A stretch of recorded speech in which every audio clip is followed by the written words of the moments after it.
Speaking to a black interviewer in Atlanta, Newsom tried to make the point that he was no genius as a kid.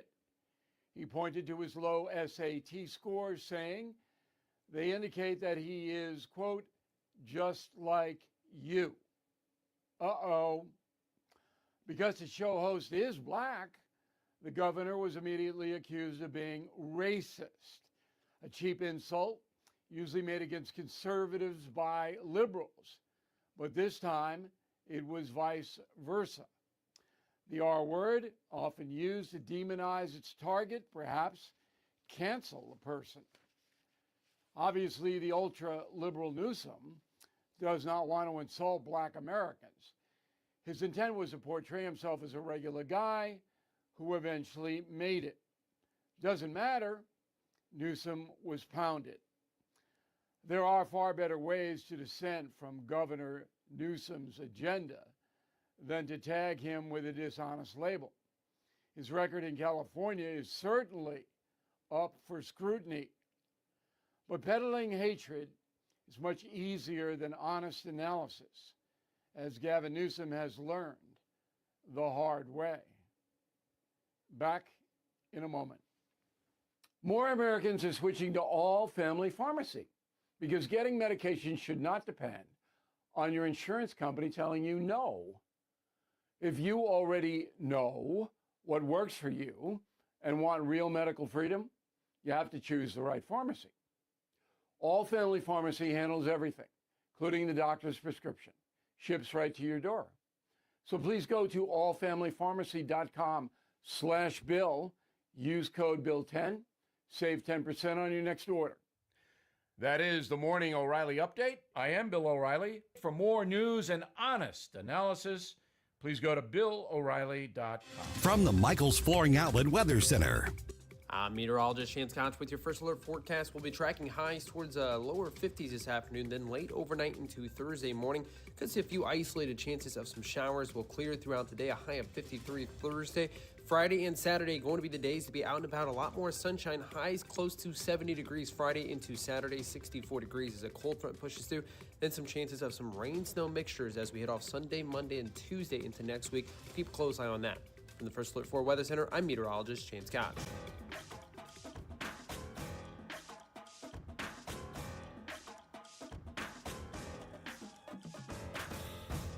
We know it's early. Mike's not totally awake yet either. This is Mike Ferguson in the morning on News Talk STL. Today is the day, of course, where we react to and assess the State of the Union. Okay, what did you think about what the president had to say? What did you think about all the Democratic antics before, during, and after the State of the Union? All right, load us up with your comments. Let us know. Start sending them in. Going to have plenty of chances for you to comment on that, both social media, and you can call me 314-912-1019. Matter of fact, we're going to get started with our kind of interview coverage of this at 6:35. Ward Clark from RedState.com is going to be with us a couple hours from now, a few hours from now. The one and only Tony Kinnett from the Daily Signal and, of course, the Tony Kinnett podcast, going to give us his thoughts on that as well. That's going to be around 8:05. But in the meantime, your thoughts are what matters on this. All right. Of course, yesterday wasn't just the State of the Union address. It was also kind of opening day for politicos in Missouri. It was filing day. At least that's when the candidates can begin filing to run for office to be on the August primary. And Dennis Hancock, he's announced his campaign. It's not a secret that he's running, but he stopped by the studio on Tuesday, kind of give us an outline of where the campaign goes from here now that it is official. One of the biggest aspects, and I'm sure you get this everywhere when you're around the county talking to people, is, it's kind of a blue county, Republicans not everything's Chesterfield or whatever the case is. Bottom line is, can a Republican win in St. Louis County? I think they can, Mike, and I've been looking at this for some time now, and and I've talked to an awful lot of people, especially people who are lifelong Democrats, who are just tired of the direction their party is going in. They're tired of all the woke stuff. They're tired of seeing it go farther and farther to the left. And they're looking for an alternative, somebody that's a fiscal conservative, somebody that that understands what it means to have to go to work and to bring home a paycheck and hope the money doesn't run out before the bill, or hope the money doesn't run out before the bills run out. Mm-hmm. And so I think that a lot of those folks are looking for an alternative. They're tired of the slick talk. They want somebody who's experienced, who's seen these things before, and who understands how to get the job done. And I look at my record. I was a mayor for 12 years. I've been on the county council now for a little over 3, and I've got almost 40 years of management experience in the real world, managing people, managing processes, managing budgets. And those are the things I think that we need to bring to the county executive's office, is that level of experience to help solve the problems that we have in St. Louis County. Dennis, you're no stranger to running for office, so you've been through this before. But just let folks know what the process is like when you're going to St. Louis County to file. How does that work? Well, you go into the election board office and you are ushered over to a desk. And depending on if you're a Democrat or a Republican, you fill out the appropriate paperwork. You write them a check for the filing fee and get some pictures taken while you're doing that. And then when we're finished this morning, we're going to walk outside and greet, hopefully, quite a few of our supporters who are going to be on the parking lot waiting for us. And if anybody's looking for something to do this morning about 10:30, come to the election board office at Northwest Crossings, and we'll be there to greet people and to kick our campaign off in the right way. Fantastic. I think this is going to be one of the big. I mean, we've talked about the policies, and you and I and Susie, we've talked about the fact that the spending has to be dealt with, the cutbacks have to be dealt with. Voters are just not interested in new taxes, that sort of thing. But let's talk about the dynamics a little bit. It's interesting to me, and I talked to Brian Williams about this yesterday, or we did, and it's not even so much R versus D as it is council versus the executive right now. The way things go on the council. Republican and Democrat, you all work together really well, which is kind of a breath of fresh air, even when I disagree with the other side a little bit. Right. But here's the question: is any of that stink going to stay on the office, and will the next county executive have to reform and, I guess, reinvent the office or rehab the office itself because of all of the conflicts and because of how that office has been abused in the past years? That's not fair, but is that something that might be a reality, whether it's you or Jake or Brian who's in that seat? I think anytime you're new to an office, you're given a certain grace period to kind of put your own spin on things. That's the way it was when I was the mayor. That's the way it was when I assumed the office at the council. Is you have a certain period of time to let people know who you are, how you approach things, and what ideas you have.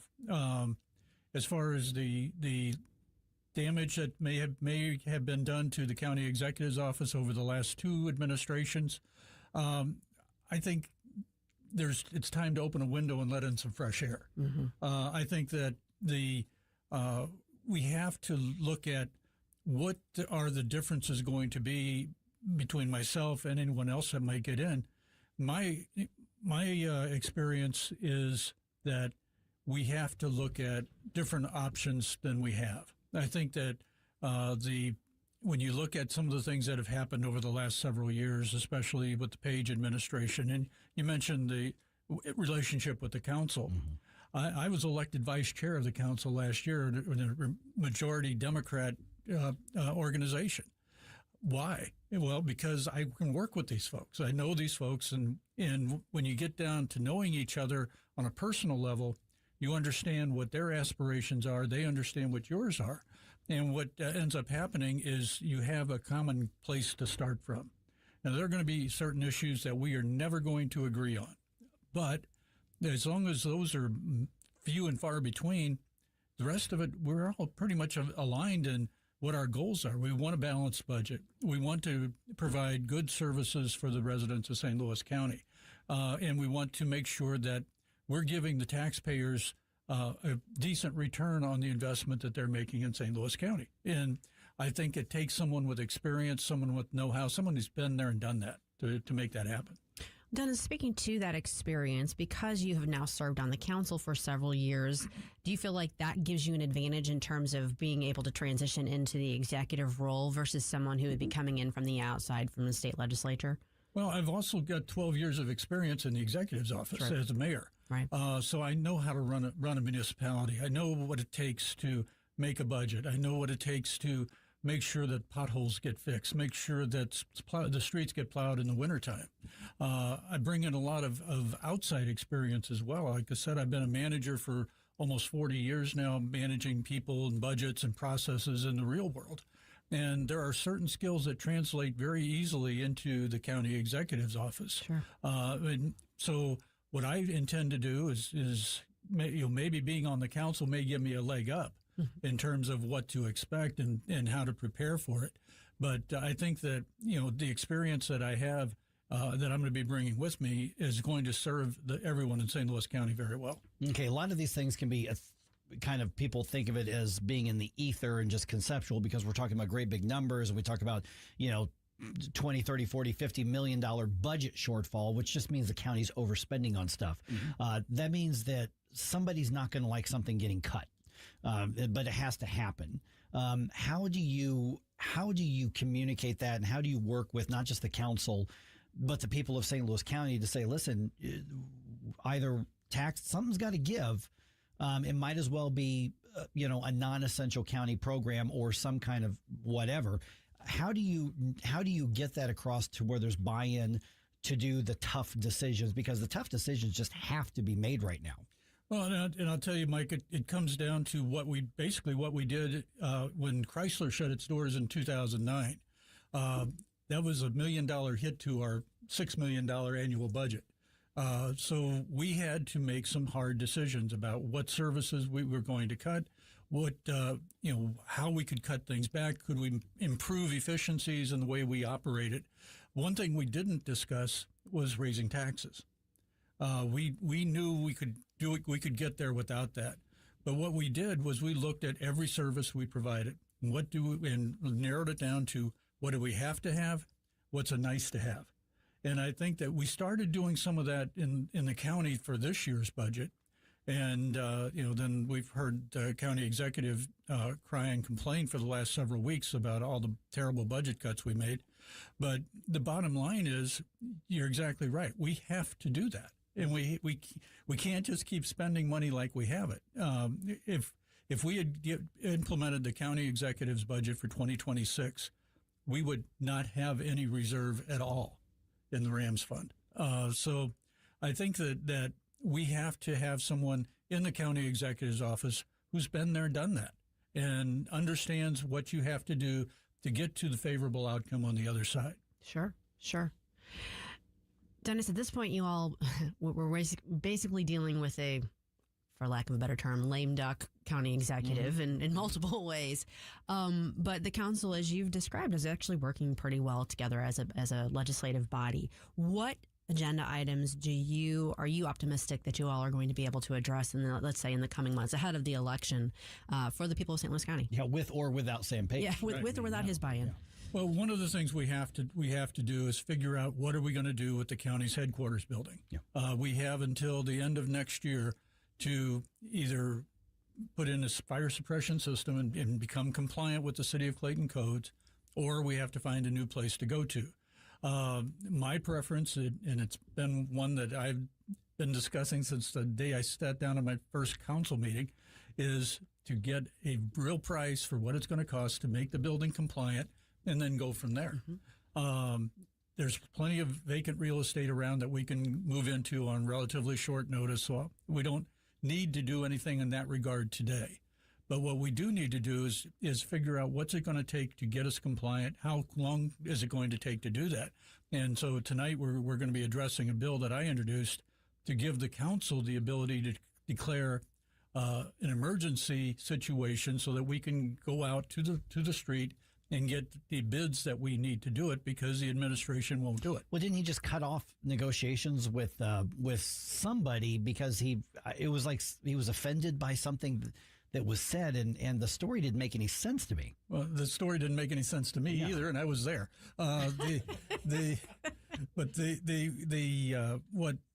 what he's done is he, as he normally does, he's completely hands off of this whole process.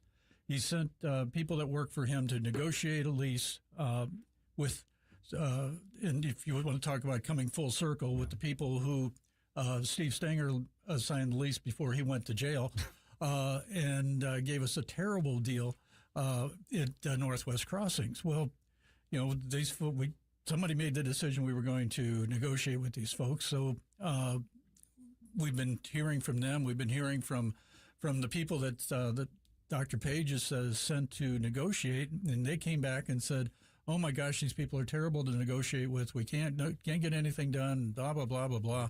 And it's like, well, to go talk to somebody else. Mm-hmm. I mean, this isn't that complicated, but we've made it very complicated. So now, apparently, somebody talked to the press and gave them a story that he didn't like. So now he's cut off negotiations, and I guess we'll wait 30 days and see what comes back.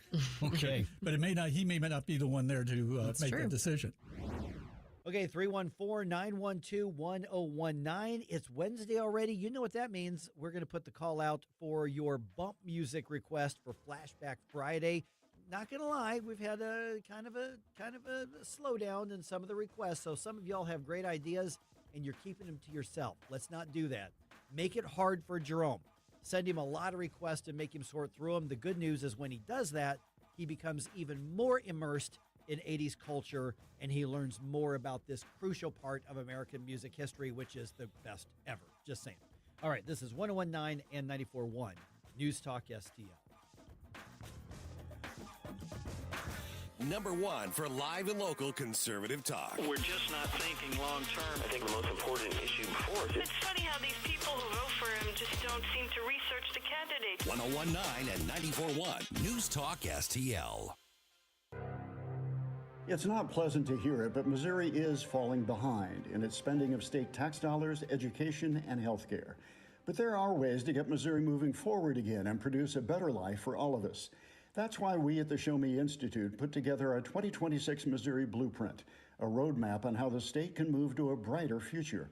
The blueprint covers policy ideas from taxes to government transparency, from education to healthcare and budget reform. Let's allow students to attend the school of their choice. Let's adopt new proven methods to help the many school kids who can barely read.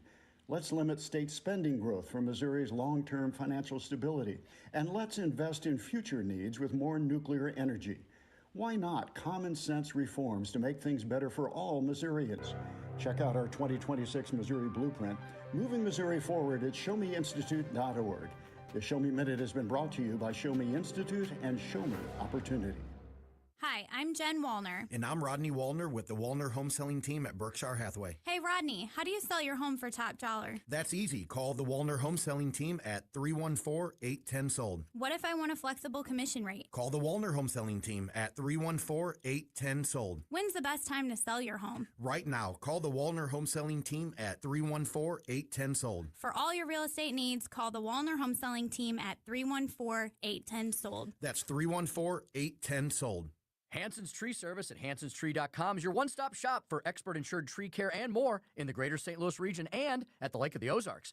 Visit hansonstree.com for 24/7 emergency tree care, grinding and land clearing, awesome organic mulch, green resource recycling, and more. Tim Jones here to tell you that whether you're dealing with old man winter at your home or business in the St. Louis region or preparing your lake home for spring, call Hanson's to help you out. No job too big or too small. Mention News Talk STL. Receive 10% off all tree care services. hansonstree.com, hansonstree.com. Lower your car payment today. Lower your car payment today. Yes, you heard us right. You can lower your car payment right now by making this free call and save up to $1,400 a year on your current car payments. Think about your current car payment right now. What's that costing you per year? Now think about what it would be like to put an extra $1,400 back in your pocket. That's the average savings our customers experience. We can help you drive the same car and pay less every month by lowering your car payments interest interest rate to as low as 4.67%. At Rate Genius, we can work with you to refinance any car payment. If you qualify, it costs you nothing to find out how you can lower your car payment. To learn more, call this number right now. 800-493-5670. 800-493-5670. 800-493-5670. That's 800-493-5670.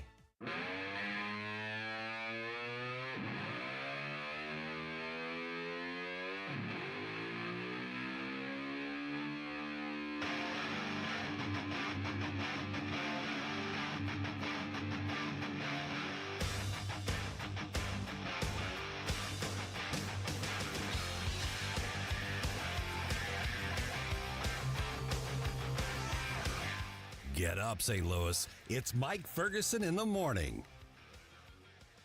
Okay, I think the State of the Union kind of went as expected, although you never know what President Trump's going to say. Mm-hmm. But, you know, Republicans love it. Democrats hate it. Democrats. Here's the thing is that you expect Democrats to act like foot-stomping toddlers.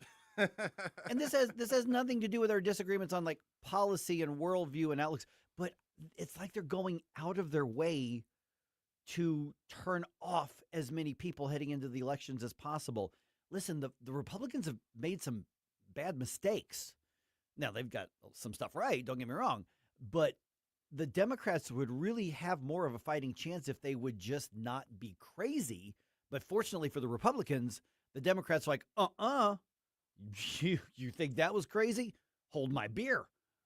Well, there is something about the snarkiness that I think appeals to the core Democratic voter base, but I do think that the more rational of the Democrats are looking at this behavior and saying, you're supposed to be professional politicians, Right. representatives, and you're acting like you said, a toddler throwing a temper tantrum. Yeah, I mean, and first of all, the State of the Union addresses these have not become.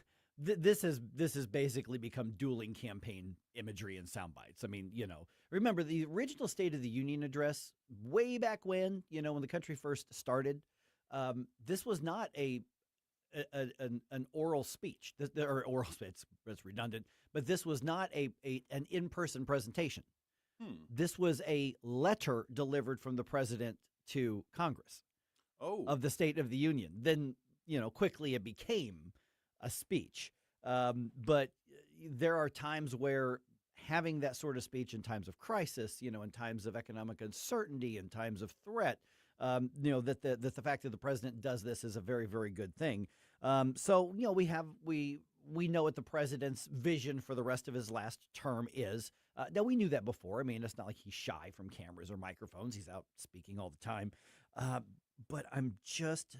And again, I agreed with some things I don't agree with him on, obviously, but I'm just kind of dumbfounded by the fringe leftist. And I know there's a lot of Democrats who listen to the show here, even though you disagree with us. And by the way, I love it. I'm glad that you're here.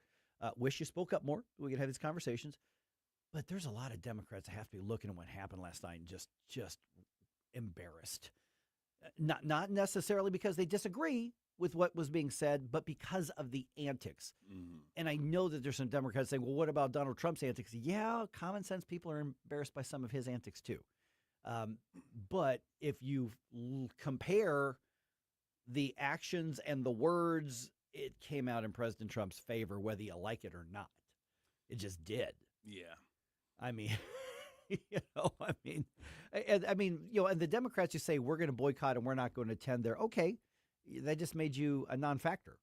Okay, well, that's one thing. That's your right. I respect that. But the screaming and the shouting and Al Green getting deported from the State of the Union again. I mean, who do you think you're helping with that? Let me tell you who you're helping with that, Democrats. You're helping Republicans.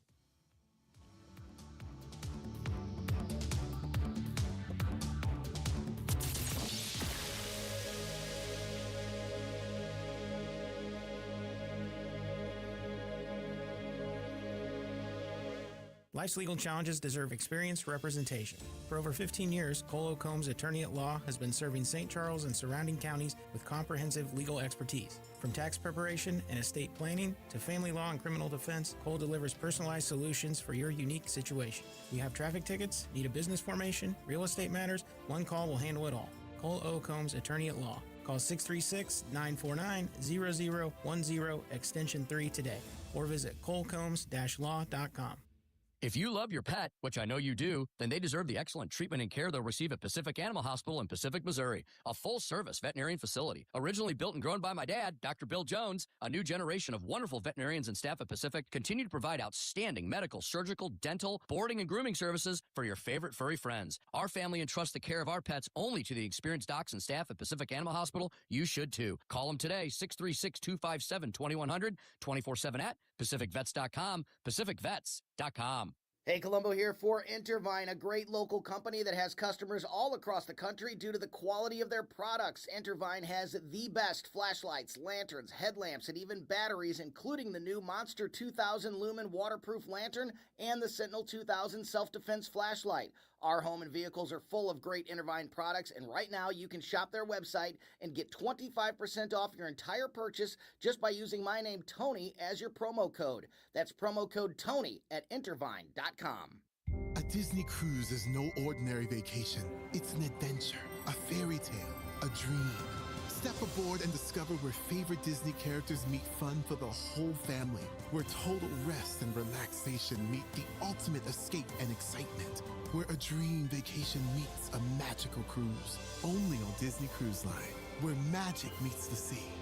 Magic Expeditions will make planning your Disney cruise easy. Reach out at magicexpeditions.com. I'm in my late 60s. My husband died a few years ago. He did all of our taxes. I sold a piece of property last year, and I forgot to claim the proceeds of the sale. Next thing I know, I got a letter from the IRS telling me that I owe over $50,000. Now I have a huge tax problem. I don't have that kind of money. I wish I knew who to call. If you sold property in the last calendar year or didn't claim all of your part-time or even retirement income, you could be in big trouble with the IRS. Call first before they send you a letter. If you've already got a letter, call. We'll help you file years of past tax returns and save you time and money. So call the tax doctor. The call is confidential and free. 800-240-4586. 800-240-4586. 800-240-4586. That's 800-240-4586.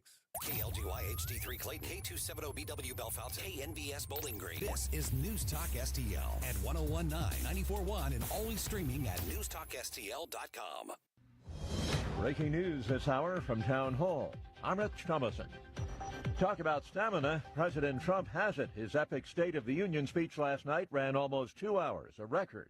Declaring the State of the Union strong, Mr. Trump doubled down on his tariff and immigration policies. Just days after the Supreme Court struck down his global tariffs, the president said he will continue with tariffs through other regulations and that the tariffs will substantially replace the modern-day system of income tax. With justices sitting a few feet away, he described their ruling as unfortunate. The president also defended his administration's efforts to deport undocumented immigrants, and he announced Vice President Vance will lead a new effort called the War on Fraud.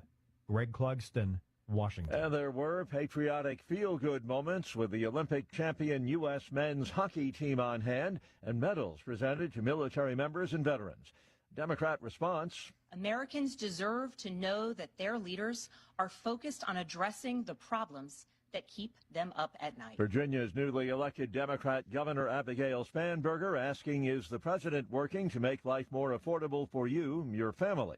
And Democrats not the only ones reacting to the Trump speech. I think it was a good night for the president. It was certainly a celebration of all that is good for America and what America has meant. I thought it was a great night for the president. Family Research Council President Tony Perkins giving Mr. Trump high marks for the address, chock full of viral moments we'll be seeing across the internet today and well beyond. $1 million, that's the size of the reward that's now being offered by Nancy Guthrie's family. a reward for information resulting in her recovery. She disappeared from her home several weeks ago. On Wall Street this morning, the Dow futures are up 89 points. NASDAQ futures 78 points higher. More on these stories at townhall.com. If you're like most Americans nearing retirement with money in a 401k or IRA, then listen carefully. The U.S. dollar is under pressure. Foreign nations are reducing reliance on the dollar, and some analysts are openly warning about the long-term stability of U.S. currency dominance. Whether you call it currency debasement or the collapse of the dollar, the risk is real. And when confidence in the U.S. dollar shifts, gold and silver historically respond. Call Advantage Gold at 800-900-8000 to get your free gold investment kit. You'll also receive a free copy of Ken Rogoff's book, Our Dollar, Your Problem. Most American retirement accounts are dramatically underallocated to precious metals, even as central banks continue buying gold at record levels. Many Americans are rolling over a portion of their retirement savings into physical gold and silver, tax and penalty-free with Advantage Gold. Call Advantage Gold now at 800-900-8000. Results vary. Consult your financial advisor before investing. Call 800-900-8000. That's 800-900-8000. From the Michael's Flooring Outlet Weather Center. I'm meteorologist Chance Koch with your first alert forecast. We'll be tracking highs towards lower 50s this afternoon, then late overnight into Thursday morning. Could see a few isolated chances of some showers. Will clear throughout the day, a high of 53 Thursday. Friday and Saturday going to be the days to be out and about. A lot more sunshine, highs close to 70 degrees Friday into Saturday, 64 degrees as a cold front pushes through. Then some chances of some rain-snow mixtures as we head off Sunday, Monday, and Tuesday into next week. Keep a close eye on that. From the First Alert 4 Weather Center, I'm meteorologist James Koch. This hour of News Talk STL brought to you by Chris Cooper and Serenity Wealth Management. Discover little-known strategies that could be the difference between choosing the care you deserve or having someone else decide it for you. Get a free copy of Chris's book at serenityltc.com. 1949, the last time a Republican held the top post in St. Louis City. A gallon of milk was 84 cents and streetcars ran down Grand Avenue. Unfortunately, St. Louis City streets are no longer the epicenter of family and business life. In the 80 years of Democrat control, our city has been on a steady decline. Hello, Kirk Ilsinger, chairman of the Republican Party for the city of St. Louis, and we believe it is our duty to provide a different path forward. I invite you to our meetings the first Thursday of every month. Learn more at stl-gop.com.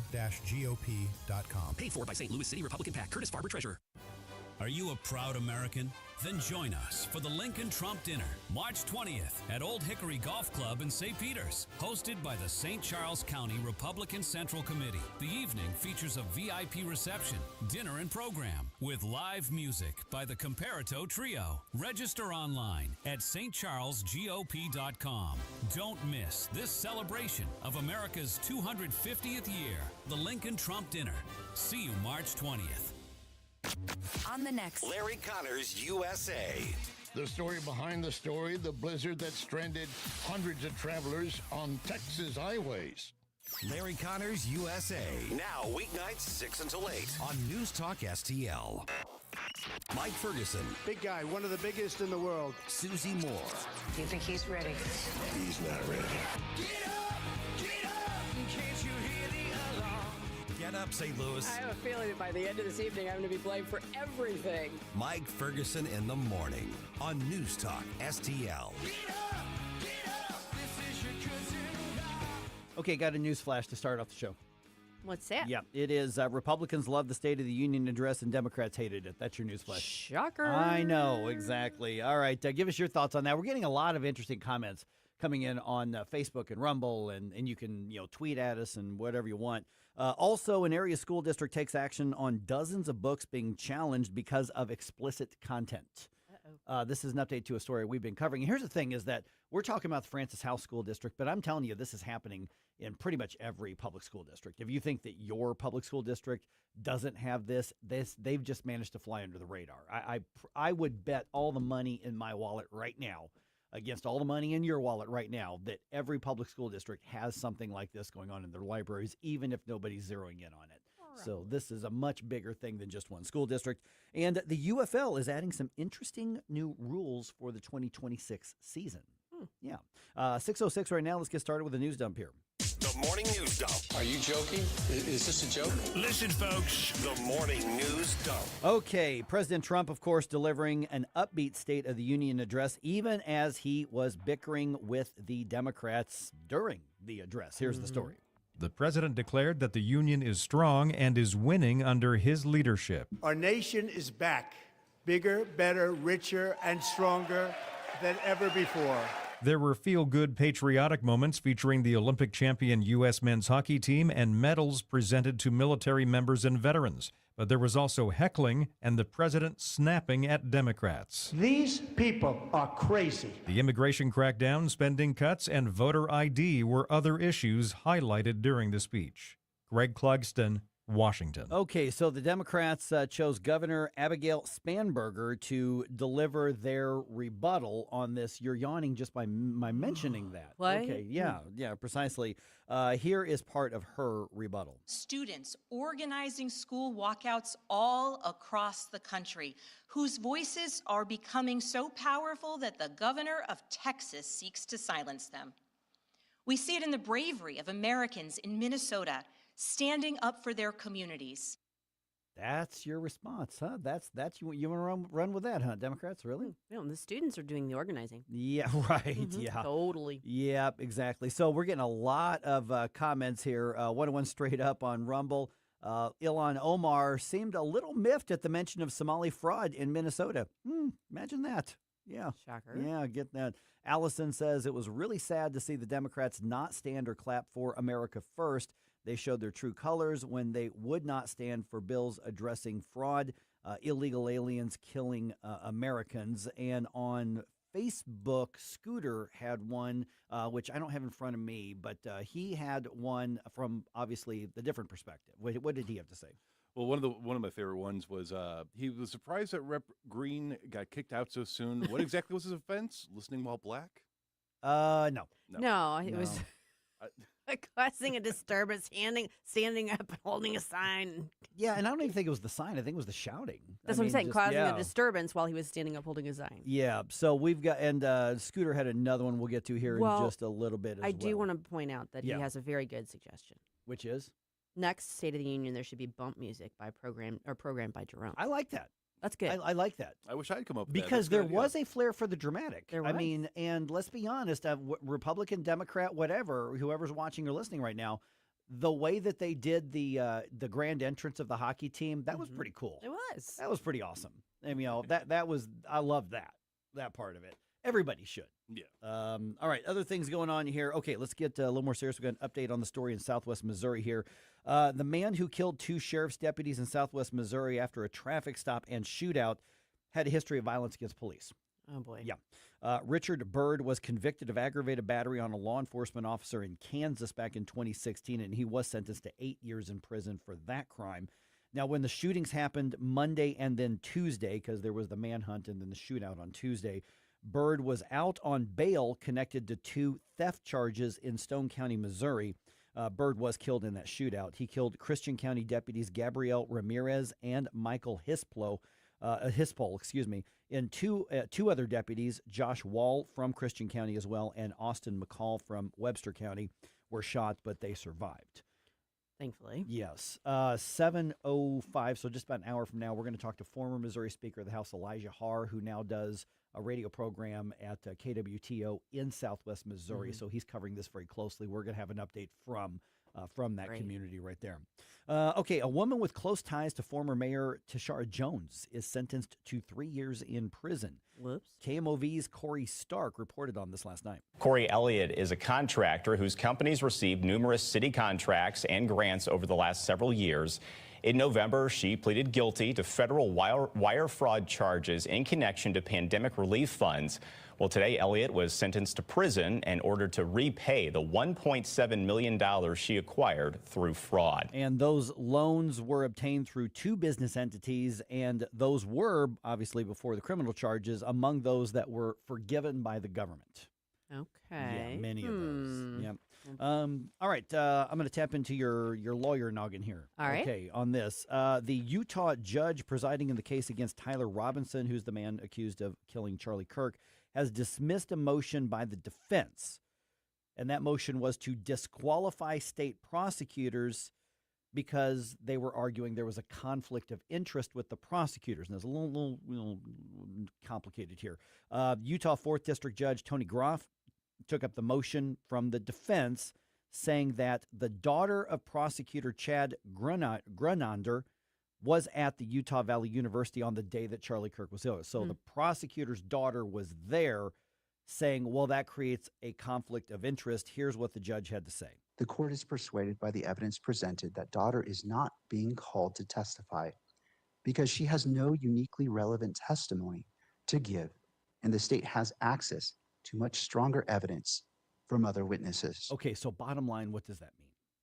It just means that simply because she was there in the crowd doesn't make this a conflict of interest. Right. If she were uniquely situated so that she had special evidence that she was privy to that other witnesses were not, so that they would need to call on her to testify, if she was going to be a witness in the case, then yes, there might very well be an argument that there's a conflict of interest, so the prosecutor shouldn't be handling the case. But just because she happened to be a spectator that was present doesn't meet the bar. Okay, so bottom line here is somebody may say, well, what a desperate throw mud at the wall attempt by the defense, but that's their job, is to do anything to derail the prosecution. And before people get mad at that, if we don't have a robust defense, then we don't have a justice system. Yeah, no, they are doing their job. They're not just going willy-nilly at stuff. That's actually, it's a colorable argument to make. I think the judge made the right decision here, but I don't blame them for bringing that motion. That's what they're doing to zealously represent their client. Right. Okay, the Freedom 13's gala is not until Friday, but you can bid on the silent auctions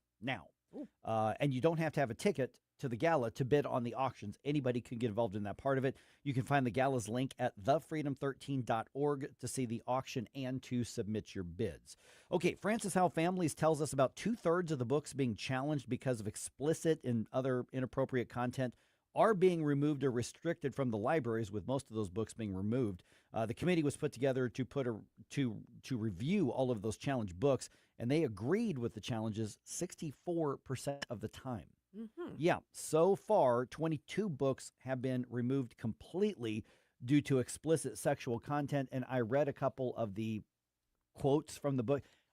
I can't read that on the radio, let's put it that way. It is truly explicit. It's really, really, really, really bad.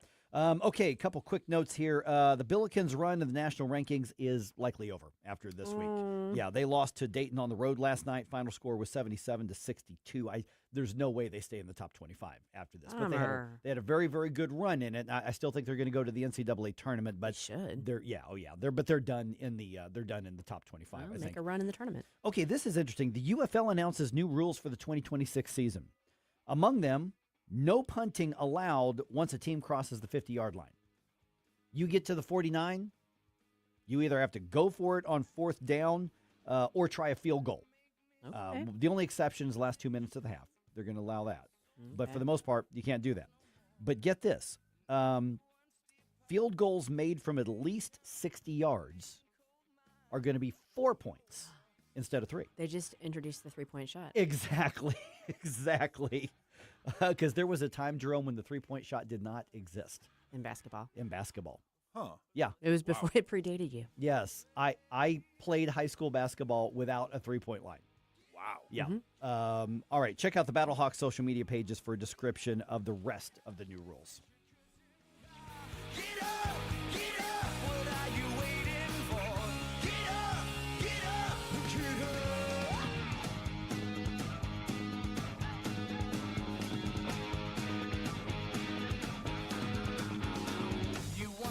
Mike Ferguson in the morning. Democrats have chosen to become utter nutters. On NewsTalk STL. Connor Roofing, you can count on Connor. Connor Roofing is now a 2-time winner of the National Best of the Best Award for customer satisfaction for roofing, storm damage restoration, siding, gutters, both residential and commercial. Please visit ConnorRoofing.com for an estimate. And remember, you can count on Connor. The Vic Porcelli Show. Very active, very fun chat box. Cinderfer. Hi, Cinderfer. Hey, how you doing? She says, yo, Vic, baby. Verbatim, yo, Vic, baby. With an exclamation point. How else are you supposed to read that? I was driving, had to pull over to comment. I was going to say how sexy the beard is, but I'm afraid of your wife. Hey, I'll tell you what, I would be. Vic Porcelli, live and local, weekday mornings at 9 on NewsTalk STL. Hey, Tony Colombo here, inviting you out for a great night of fun and rock and roll with the Queen Tribute Somebody to Love, Friday, March 20th at the Mill in Granite City. My band, Tony Colombo and the North County Sound Machine, featuring Katie Fitzpatrick, opens the show, followed by the ultimate Queen experience from Somebody to Love. That's Friday, March 20th at the Mill, Granite City's premier concert and event venue, brought to you by Weber Chevrolet. Support local music and join us for a great party. Tickets and info now at themill.events. 1 in 4 women will have an abortion before the age of 45 in this country. That's the tragedy we must work to stop. Mike Ferguson from The Morning Show here, and that is why Reach Reproductive Health is here, to empower parents to save the lives of innocent children and to see these families come to Christ. And you can be a part of saving and changing lives. So pray and visit outreachforlife.org to learn more, volunteer, and donate. That's outreachforlife.org. This hour of Mike Ferguson in the Morning is brought to you by Stifel. Request a portfolio review from your Stifel financial advisor at stifel.com. That's STIFEL.com.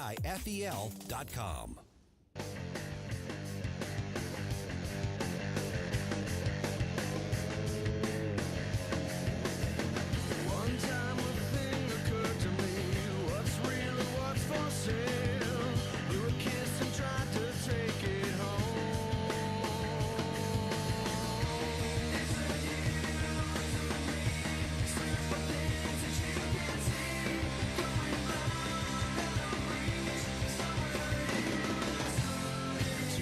Bill O'Reilly here. Check out the O'Reilly Update this afternoon at 3:45.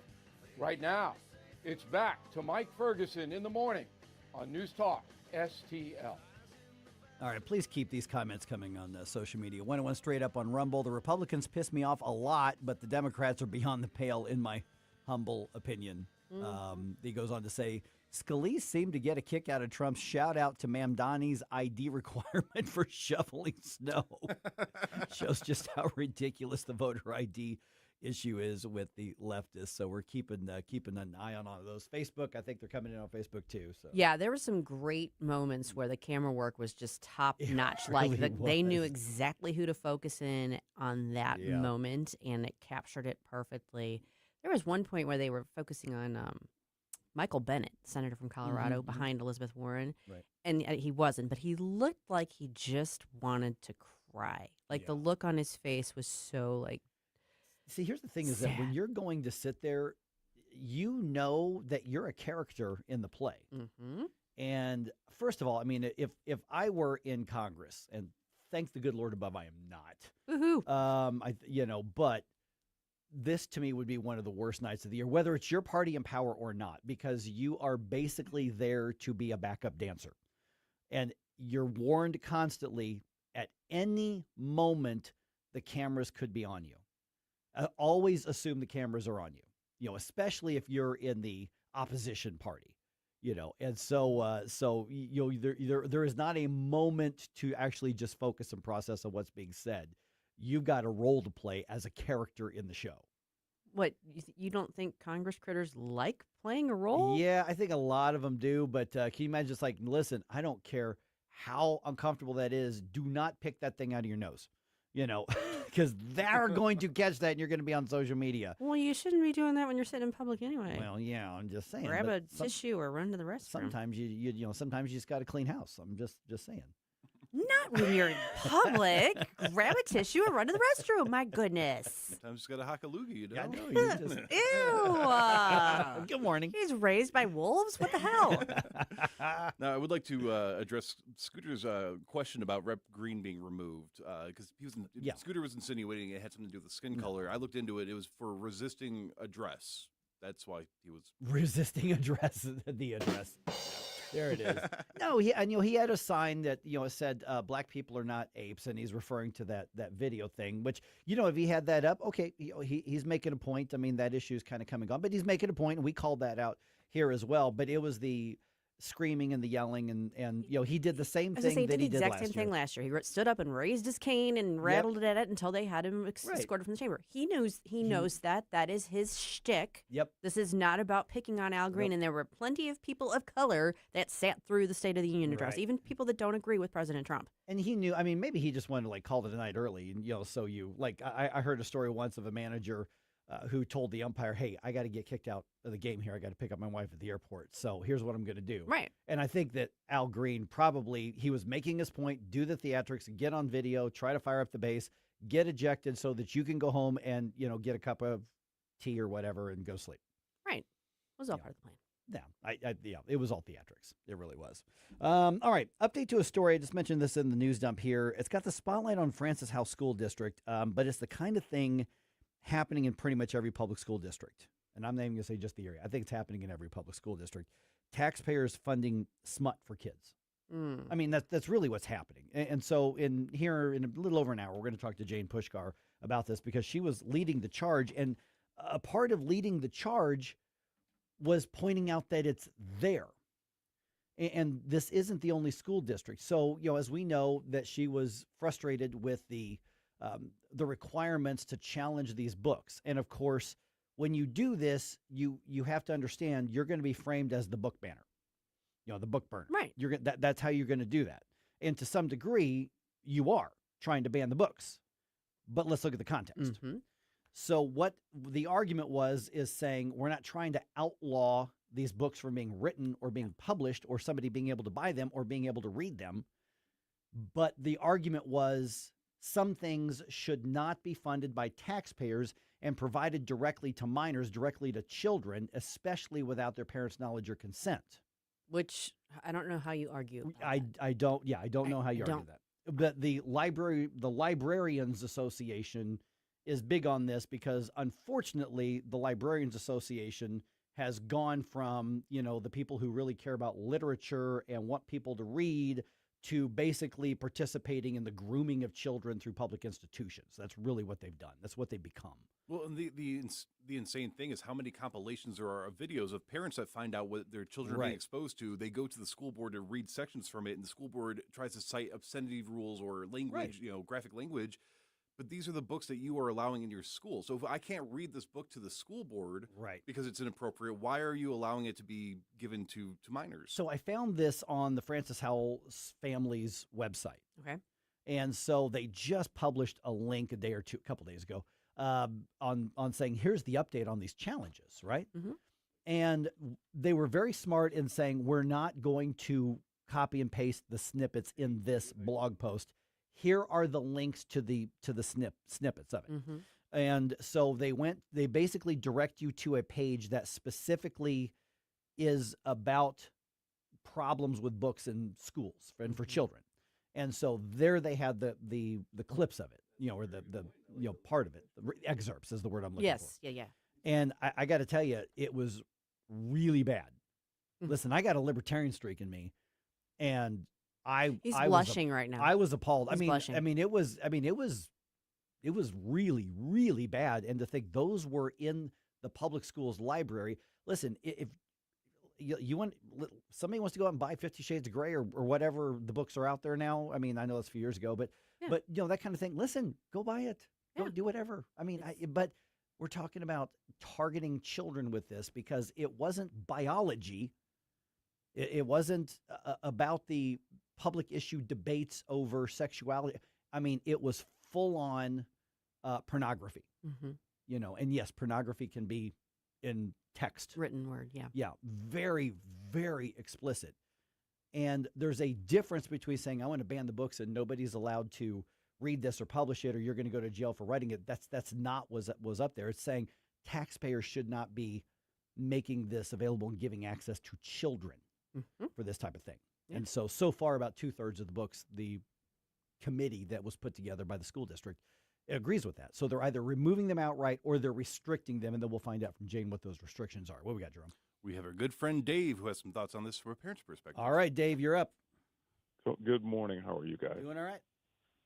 First of all, I have to say I was one of those lazy parents who was busy busting my ass, working 60, 80 hours a week trying to provide for my family, so my wife could do something stupid like stay home and raise our kids. So I was one of those lazy parents. It's amazing that we used to keep our perverted closeted. Now they're educating our kids. I got to sign a form to send my kid to the beautiful Powell Symphony Hall to watch a wonderful orchestra. But these people are going to shove perversion right in front of my kid's face, and they think that we're going to tolerate it. They're thinking that you're not going to see it. Yeah. Well, the amazing thing, and I told my wife this, and she goes, "Oh, you're crazy." Well, there's probably a good probability of that. But when they slid health class in, and they transformed it from health class to sex ed, it seems to me, I might be wrong, when everything started going haywire. I don't need some, let's just say, perverted woman teaching my 15-year-old boy how the birds and the bees work. That, to me, is for mom and dad. Now, you want to teach them the basics of the difference between male and female, because I guess Ketanji Jackson Brown won't be there to let them know about that. But that's, to me, whenever the switch got flipped and the perversion started sliding in, and now it's just like they're all hardcore perverts. What happened to the closeted perverts that did their perversion in private with other consenting adults? Hey, Dave, thanks for the call. I got a couple thoughts on that. One is that I think you go back to not only the Alinsky era, I think you also go back to the beginning of probably the second waves of feminism as well. I think that what happened is that what used to be taboo and shameful became celebrated and promoted, and what happened is that the extreme, and I'm talking about cultural, not necessarily political, although they're generally the same thing, cultural left looked at the schools, the public schools, which is a captive audience and an institution, and looked at that and changed it from this is a foundation to provide an educated populace, and turned it into this is how we're going to teach children what to think, and we're going to change culture, and we're going to rewrite the essential values that we've had culturally and societally for generations. Right. We went from focusing on being educational to being ideological. Correct. And it didn't happen overnight. It happened subtly and in different ways. But yeah, that's where we are. So that basically everything, every subject that you could possibly teach in school is now viewed through the prism of ideology, as opposed to just providing the information and teaching students how to think critically. Right. And develop their own opinions about things. Yeah, thinking critically is now defined as opposing something that's Christian or conservative or just overall Judeo-Christian ethos as far as ideologically. That's what's considered thinking critically, is how to oppose those values. Yeah, well, that's not the way it works. No, and that's one of the reasons that the most important weapon we have against that, yes, it's people like Jane and people who are fighting this at the school board level, but it's also the push for complete school choice as well. Yep. Now, on a lighter note, I'm going to go ahead and issue the first call for 80s bump music for Flashback Friday. Also, let's compare the president's speech to leftist antics. We'll dig into that at 6:35. One time a thing occurred to me. What's real and what's for sale? You were kissed and tried to take it.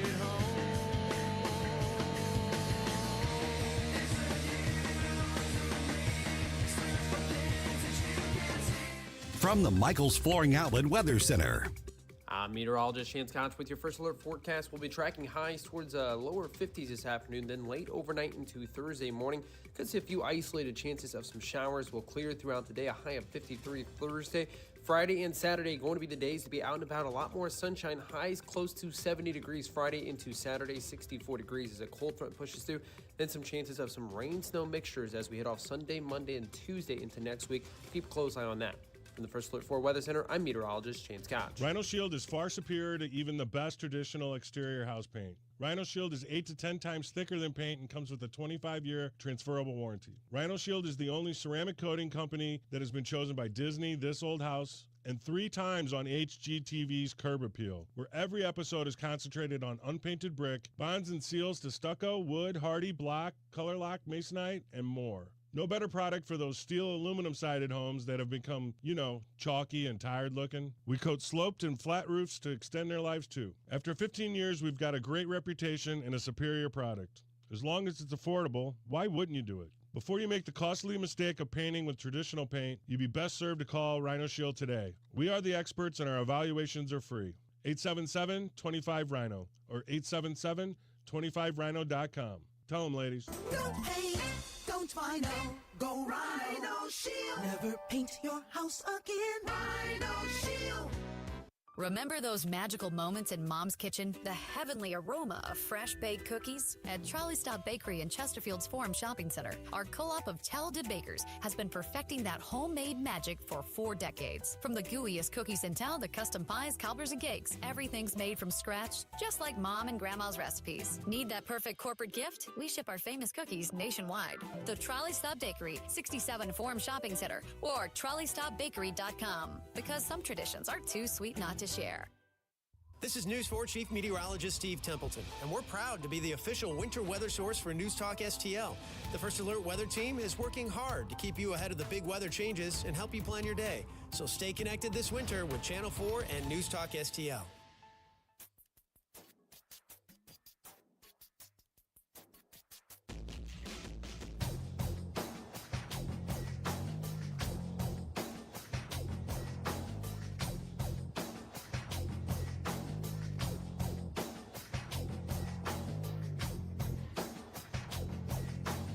Good morning, Missouri. It's your boy, Joe Pags. I'll talk to you tonight at 10.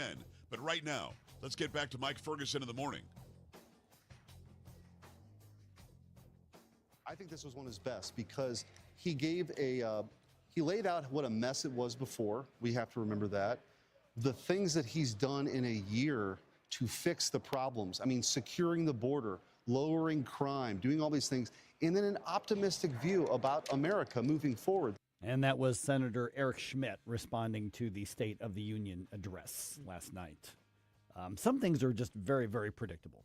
Donald Trump is going to say big, provocative things. Donald Trump is going to, and any president is going to tout their accomplishments, lay out what they want Congress to do, and then the opposition party is going to wag their finger and talk about how wrong they are, except this involved wagging signs and canes and screaming and all that kind of stuff. Sure. Yeah. And so what was the best part of the president's State of the Union? What was the worst? Let's compare the notes on that. Please send us some notes on that because we're getting a lot of hot takes on this, and these are kind of fun. So send them to us on the Rumble chat box, Facebook. You can tweet them at us. You can also email us as well. We're now joined by Ward Clark from RedState. All right, let's start with the assessment of like the content of it, Ward. Then we'll compare, the activities and the behaviors. Overall, the president follows the playbook, but it's President Trump, so he puts spotlights on specific areas. What was your takeaway, your key takeaways from the charge that he was basically giving to Congress as far as what he wants to do in the last part of his term? Well, just to start with, I'll say this was probably the best State of the Union I've seen, and I saw all of Ronald Reagan's State of the Union addresses. Trump knows how to work a crowd. He knows how to appeal to an audience. He's a marketing guy above everything else, and that's a big part of what he was doing last night. His mission to Congress was very simple. He was talking to the Republicans because there's no point in talking to the Democrats, as he repeatedly pointed out. They wouldn't even stand up for anything he mentioned. Although they did stand up for the medals of honor that were handed out, that at least they aren't that blind. But no, he charged Congress, look, without Congress acting, a lot of what he's done isn't going to last. It's only temporary. It's only there until the next Democrat president takes office. And sooner or later, one will. Right. Ward, you mentioned that you contrasting last night with some of Reagan's speeches, which I don't quite remember them. I know I would have watched them back in the day, but none of them particularly stand out to me. But one of the things that I was noticing last night or thinking about last night as, the speech was going on towards its second hour, remember, was it 2 years ago when Joe Biden was getting prepped to deliver his last State of the Union address, and there was all this suspense about whether or not he was going to make it to the Capitol from the White House? And by the way, Ward, Susie just very politely called you old. I'm just saying. He knows that. Yeah. Well, if the shoe fits. I was actually a Reagan campaign volunteer in 1980, which sounds more impressive than it is. I handed out a lot of bumper stickers. But you remember bumper stickers? Oh, yeah. No, you did your part. Yeah, I did my bit. No, it's an incredible contrast with Biden, just as it was last year. And last year it was not really a State of the Union, but he did it nonetheless and laid out what he wanted to do. And last night he was able to count coup on a lot of things that he did do that he said a year ago. But the contrast with Biden, you mentioned, I'm glad you mentioned that because it couldn't have been more stark. Biden could barely stand up and keep from drooling on his shirt front in his last State of the Union. I mean, we were all watching that and waiting for him to just fall over. It was that bad. He had no animation. Of course, Joe Biden's never shown a lot of animation except when he was attacking Robert Bork. I think was the last time he showed any real animation for anything. Yeah, back in the 80s. Yeah. Hey, Ward, you mentioned the president marketing to Republicans because there's no point in talking to Democrats. I think you're spot on that, of course. What about the Democratic antics? I'm not even talking about Abigail Spanberger's rebuttal. I'm talking about the antics during the speech, the interrupting, the shouting, Al Green, getting himself kicked out again. Who are they marketing to, and what is conceivably possibly the goal of acting like that when normal people, non-political people would look at that and say, I would kick you out of dinner if you did that at the restaurant? Well, Al Green is, I'm trying to think of an FCC compliant way to say what Al Green is. So I guess I'll just leave it up to the listeners' imaginations. He's something that you'll find at the south end of a northbound horse. That's what Al Green is. You can count on him acting that way. As for I think Ilhan Omar, I think, had one outburst. I think Rashida Tlaib had an outburst. They should have been ejected from the chamber. And frankly, Hakeem Jeffries and Chuck Schumer should be taking these people aside and telling them, what are you doing? What do you think you're going to accomplish with this other than make us look like childish idiots? Because that's what they did. That was their chief accomplishment. But they are talking to their base, and that's the Democrats' base now. Is the radical left. They don't seem – I think John Fetterman's the last moderate Democrat there is. Yeah. And even he was sitting there looking at his phone during some of the speech, which is rude, but at least it wasn't an outburst. And at least he was in a suit. Yeah.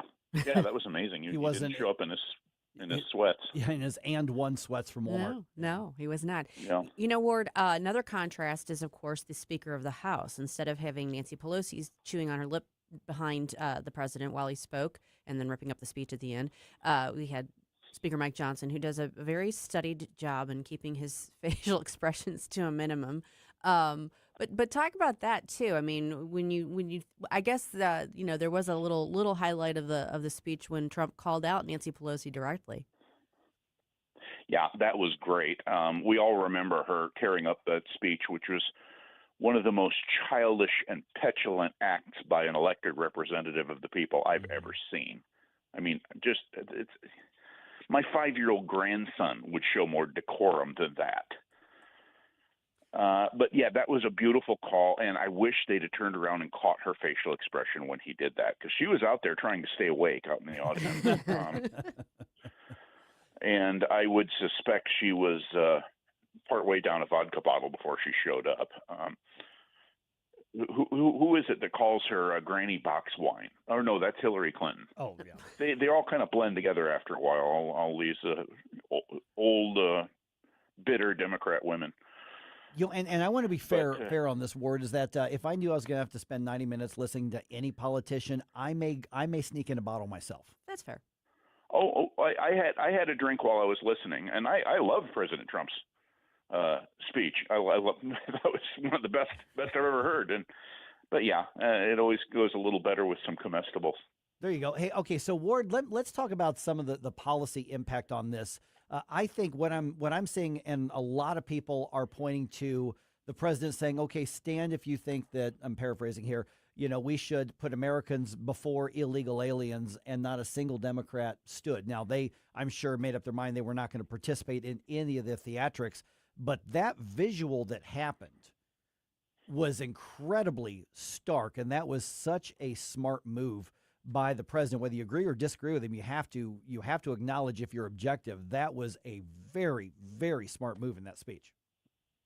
It was, and it was a campaign ad just waiting to be used. They should, the National Republican Campaign Committees should blast that all over every single social media page, every television network, anywhere they can find that will run it. And from now until November, because that sums them up more than anything. He says we want to put Americans first over illegal immigrants, and they sit there. That was beautifully done. Ward, you we are thankful for the fact that you served your country. You served in the Army as a military veteran. What was your reaction when the medals were being bestowed on the various guests that were there last night? Oh, that it was a heartwarming moment. The Democrats did stand for that. I'll give them credit for that. They did stand for that, and how could you not? The Medal of Honor is as you know, Susie, it's the highest military award you can get, that you can receive, and it's wrong to say that you won a Medal of Honor. It's not something that you really associate with winning, because as you saw last night, a lot of those people are horribly injured in the course of the heroic actions that resulted in them being awarded the medal. But these left, right, center, whatever, these are true blue American heroes, and you can't deny that. That's why for that even the Democrats had to stand up. But that helicopter pilot and a World War II veteran, you know how few World War II veterans there are left. That was, again, a beautifully done moment. And you didn't get the feeling that he was doing it to pander either. You get the feeling he was doing it out of genuine respect for these heroes. He wanted to put them in front of the nation and say, these are our finest. We're visiting with Ward Clark from RedState.com. Okay, let's talk about where we go from here. The State of the Union address, I always kind of look at that as, basically another launching pad for policy debates and bills and direction of government. What kind of momentum, if any, do you think could be built from this, either for the Republicans or maybe for the Democrats in opposition, although I don't think the Democrats' behavior really scored a lot of points, admittedly, because I am biased on the whole thing, but I don't think that what Abigail Spanberger, was trying to trumpet as the heroic, defending our communities in Minnesota, meaning pro-illegal alien. So where do we go from here? What kind of momentum can this provide in the coming weeks or months, whether it's the partial shutdown or anything else? Well, they're going to have to do something about tariffs if they want to keep that going. And the trouble is, I don't know if there's enough majority support among Republicans in the House of Representatives. Several key Republicans just aren't in favor of tariffs at all. And the workaround after the Supreme Court decision, the workaround that the Trump administration seems to have found is only allows, 150 days? Yes. Up to 15% and for 150 days. That's taken away part of his negotiating, a big part of his negotiating tactic that will slam you with 100% tariffs unless you come and make a deal. And already people are talking about, we want our money back. And that's not going to work. So Congress has got to do something on tariffs. I'm not sure what form that's going to take. But if the president wants to have that stick to wield, Congress is going to have to do something about it. The other thing I'm worried about, and he only mentioned this kind of tangentially, is Iran. Now, that doesn't involve Congress, but he's still got Jared Kushner. He's still got people talking to Iran or trying to talk to Iran. And the only reason I can see for talking to these people right now is that so later when the bombs start falling, we can say, well, we tried to talk to them.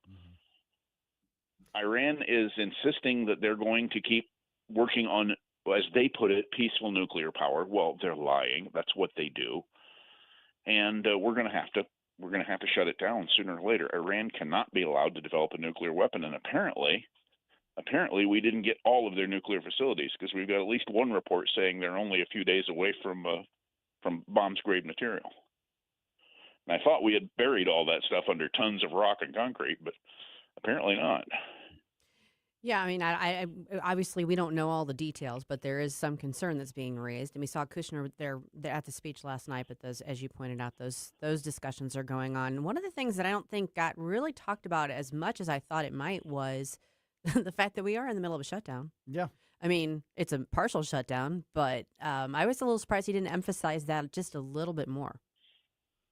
Yeah, it is just a partial, and it's mostly affecting Homeland Security. I know Global Entry, which I used to use a lot when I was traveling a lot, that's shut down. The pre-check is still going. Matter of fact, my wife and my in-laws just went through pre-check the other day after the shutdown, so it's still operating.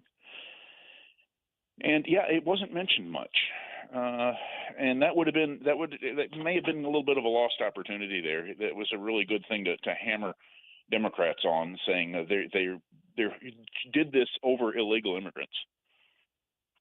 Right. That was basically the issue on which this whole thing turned, was illegal immigrants. They want to hamstring our ICE agents who are in the field rounding these people up. They want them to have and yeah, I understand some people are uncomfortable with law enforcement wearing masks, but they're not wearing masks to hide their identity. They're wearing masks because there are maniacs out there who would attack in their homes and attack their wives and children. If Democrats would stop, threatening them, they wouldn't have the need to wear masks. All right, but that didn't. Yeah, that was kind of a missed opportunity there to talk about that and hammer the Democrats on it. He did a little bit though with the beautiful putting Americans first thing that they refused to stand for. Yeah. All right, Ward Clark, RedState.com. Man, great chat with you again. Thanks so much for the perspective here. Thank you. Thanks, Ward. If you are not going to the Freedom 13's gala this week, you can still be a part of supporting them, and we're going to tell you how in the news dump at 6:50.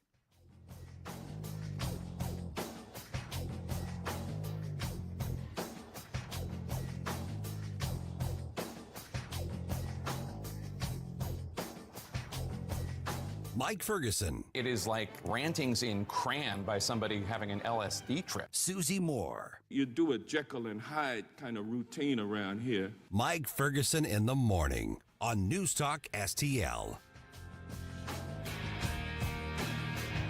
This app is absolutely fantastic. Yes, I listen on my phone. If you have a phone, you have a radio. It is awesome. Download the all-new News Talk STL app and listen anytime, anywhere. When water troubles strike, call the family you can trust. Tim Jones here for Ambassador Plumbing, serving our community since 2018 with 25 years of master plumbing expertise from Tim Morris and his hand-picked team. Whether it's a simple faucet repair or a complete bathroom remodel, if water runs to it or through it, they do it. From residential service calls to commercial to new construction, the folks at Ambassador are your neighbors treating you like family. Ambassador Plumbing, where faith meets craftsmanship. 636-383-6932 or ambassadorplumbing.com. That's ambassadorplumbing.com.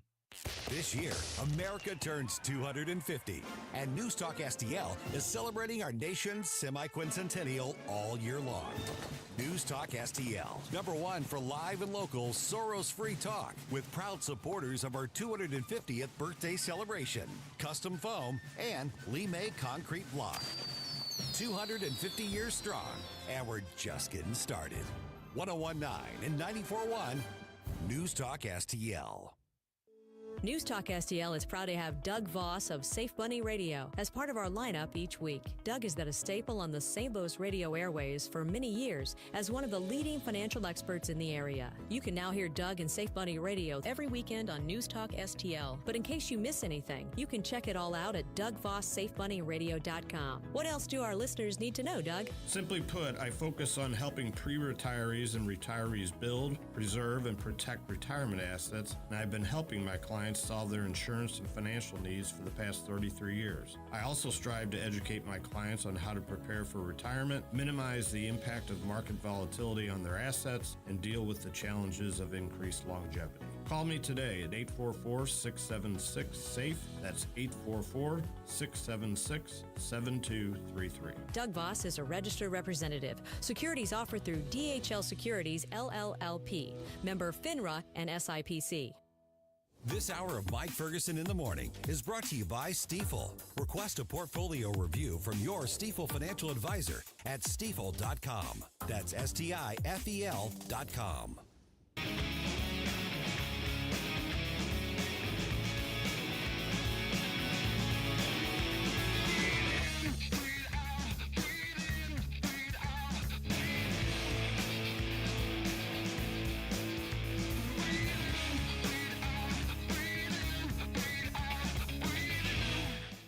Hey, Chris Arps from the Tim Jones and Chris Arps Show. Make sure that you're listening to our show this afternoon from 4 to 6. Now back to the Mike Ferguson in the Morning Show. Good choice. I love this song. Thank you. I haven't heard this one in forever. Mm-hmm. Man. Yeah, Bush does not get enough recognition for their contributions to the grunge scene. I don't think they're around anymore. Like some of those bands have come back and done a little bit of touring, but I don't think they're still around. Oh, that's unfortunate. Yeah, that's a great song. It was. Yeah. All right. Let's see here. We got a lot of reaction to the State of the Union, obviously, and the one area school district taking action on dozens of books being challenged. So we're going to talk to Jane Puszkar about that around 7:35, but I'll give you the basic details just ahead. And the Billikens' run in the national rankings is in all likelihood over. I will tell you why. Let's go ahead and squeeze in one more news dump here. Successful dump. Wake up, America. It all worked out. They got all the news. The morning news dump. All right, to follow up our conversation with Ward Clark just now, President Trump doubling down on tariffs and his anti-illegal immigration policy during the State of the Union speech. Just days after the Supreme Court struck down his global tariffs, the president said he will continue with tariffs through other regulations and that the tariffs will substantially replace the modern-day system of income tax. With justices sitting a few feet away, he described their ruling as unfortunate. The president also defended his administration's efforts to deport undocumented immigrants, and he announced Vice President Vance will lead a new effort called the War on Fraud.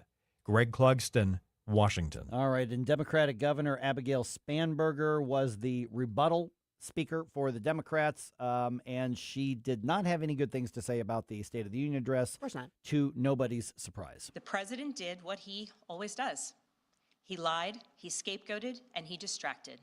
And he offered no real solutions to our nation's pressing challenges, so many of which he is actively making worse. Okay, the Freedom 13's gala is not until Friday. We were talking about that for a couple of weeks. And so ticket sales are done. You've either got your ticket or you didn't. Right. But you can still be involved. You can still bid on the silent auction items now.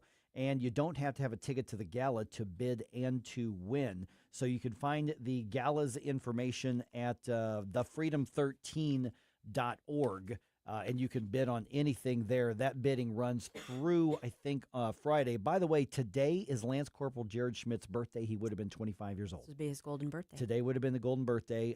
Freedom 13 is celebrating him, and you are actually invited to join on this. They're going to have food, drinks, and live music at Town Square Pub and Grill and at TS Sugar Shack starting at 6 p.m. More information if you want to just kind of show up and hang out and party with them, thefreedom13.org for more information on that.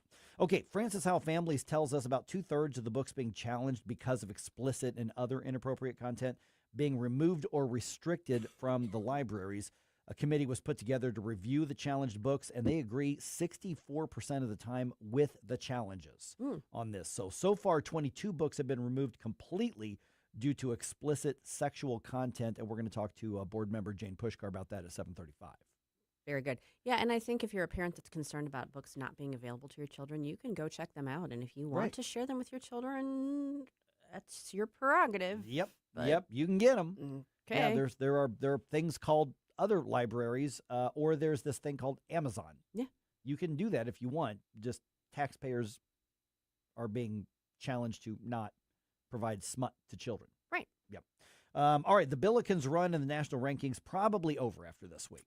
Yep. SLU lost to Dayton on the road last night. Final score 77-62. Billikens came into the game ranked 23rd in the nation, but they've lost twice over the last 2 weeks. They are 25-3 on the season. They are in first place in the Atlantic 10. They are going to the NCAA tournament, but they're likely going to be one of the lower seeds in the regional on this, and they're going to drop out of the top 25 after this game. Cardinals lose to the Nationals in spring training. Final score was 6-1 there. Birds are back in Jupiter for today's game. Home game, they host the Mets. That is at 12:10. I did not see any TV or streaming coverage of that one. So unless you've got like MLB Network on your satellite radio, I don't think you're going to be able. I'm not even sure that's going to be broadcast on that. Yep. All right. The UFL announces new rules for the 2026 season. Some of these are interesting here. Now, like one of them, for instance, they're going to do the college rules on receivers catching the ball as opposed to the NFL rules. 1 foot down inbounds is a completion, whereas the NFL you have to have 2, and they say that's actually for player safety reasons. But they're also saying no punting allowed once a team crosses the 50-yard line. So you pass or rush, and you get to from the 45 cross the line to the 48 or whatever. But you're fourth down and whatever, you can't punt at that point. You have to go for the first down. Or you have to try to kick a field goal. You cannot punt once you're past that 50-yard line. I feel like from a practical standpoint, that's usually the option anyway. Like that's what is chosen to do. It has been in the UFL for sure. Yeah, just in general. I mean, you don't see a lot of punts from inside the 50. Yeah. Well, now, unless there's like a minute or 2 minutes left in the half, you can't do it at all. By rule, you can't do it. But here's the other interesting part on this. Field goals from at least 60 yards out. So from the 50-yard line or beyond it. That would be a 4-point field goal. Yeah. That's really that is new and I different. actually kind of like that. I'm going to be really honest. I kind of like that. And you know what one of the residual effects of this is going to be? If you've got a field goal kicker who's kicking 60, 62-yard field goals regularly, you know what's going to happen to that field goal kicker? He's going to get hired by the NFL. He's going to the NFL. True. That's true. He's going to the NFL. That's what's going to happen. So this is a way the players have got to love this because it's creating more opportunities for a lot of those guys. It's going to be interesting. UFL's doing some really kind of cool things with this creative approach. They are.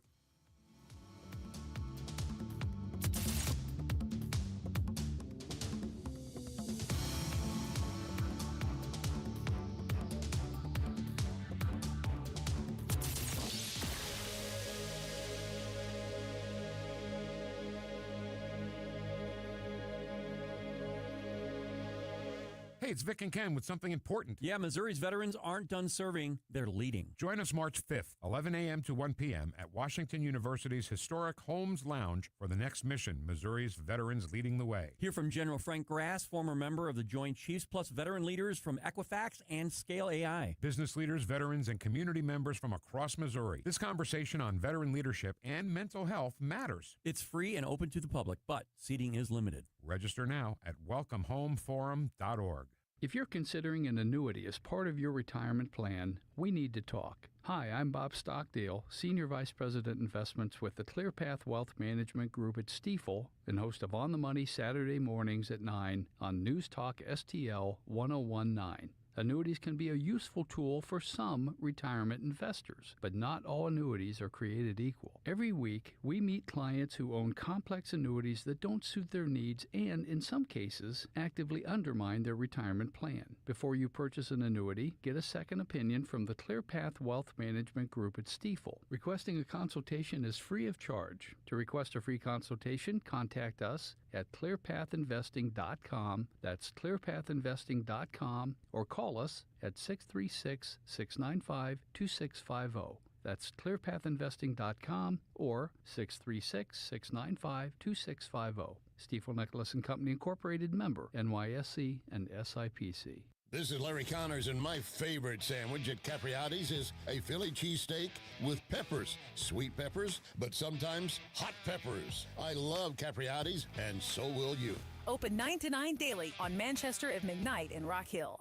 KLGY HD3 Clayton, K270BW Belfast, KNVS Bowling Green. This is News Talk STL at 1019, 94.1, and always streaming at NewsTalkSTL.com. President Trump's address last night set a record. It ran almost 2 hours. The president covered a broad range of topics, from the economy to the border to his administration's crackdown on crime.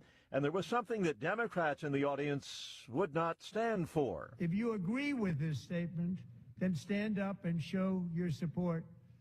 The first duty of the American government is to protect American citizens, not illegal aliens. As far as we can tell, most, if not all, of the Democrats remained in their seats, prompting a presidential rebuke. Isn't that a shame? You should be ashamed of yourself not standing up.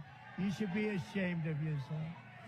That is why I'm also asking you to end deadly sanctuary cities that protect the criminals and enact serious penalties for public officials who block the removal of criminal aliens. Lawmakers in the House have rejected a bill would have required aircraft locator systems to prevent mid-air collisions like last year's crash near Washington, D.C. The National Transportation Safety Board has been recommending the aircraft locator system since 2008, and experts believe it would have prevented last year's mid-air collision over the Potomac River that killed 67 people.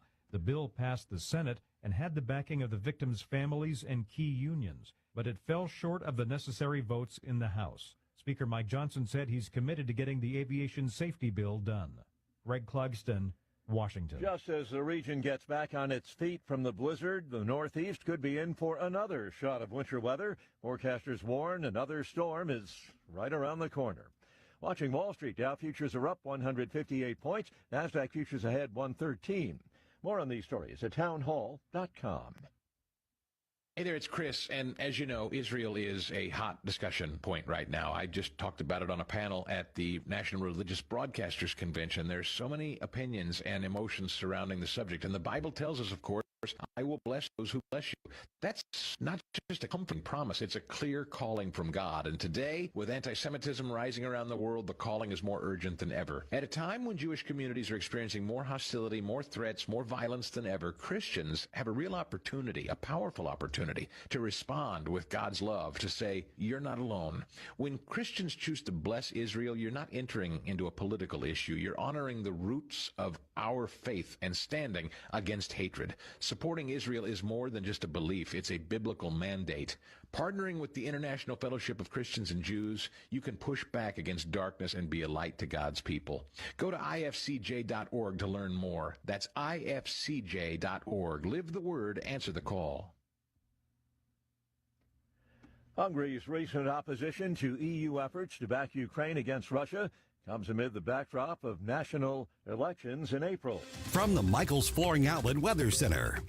I'm meteorologist Chance Koch with your first alert forecast. We'll be tracking highs towards lower 50s this afternoon, then late overnight into Thursday morning.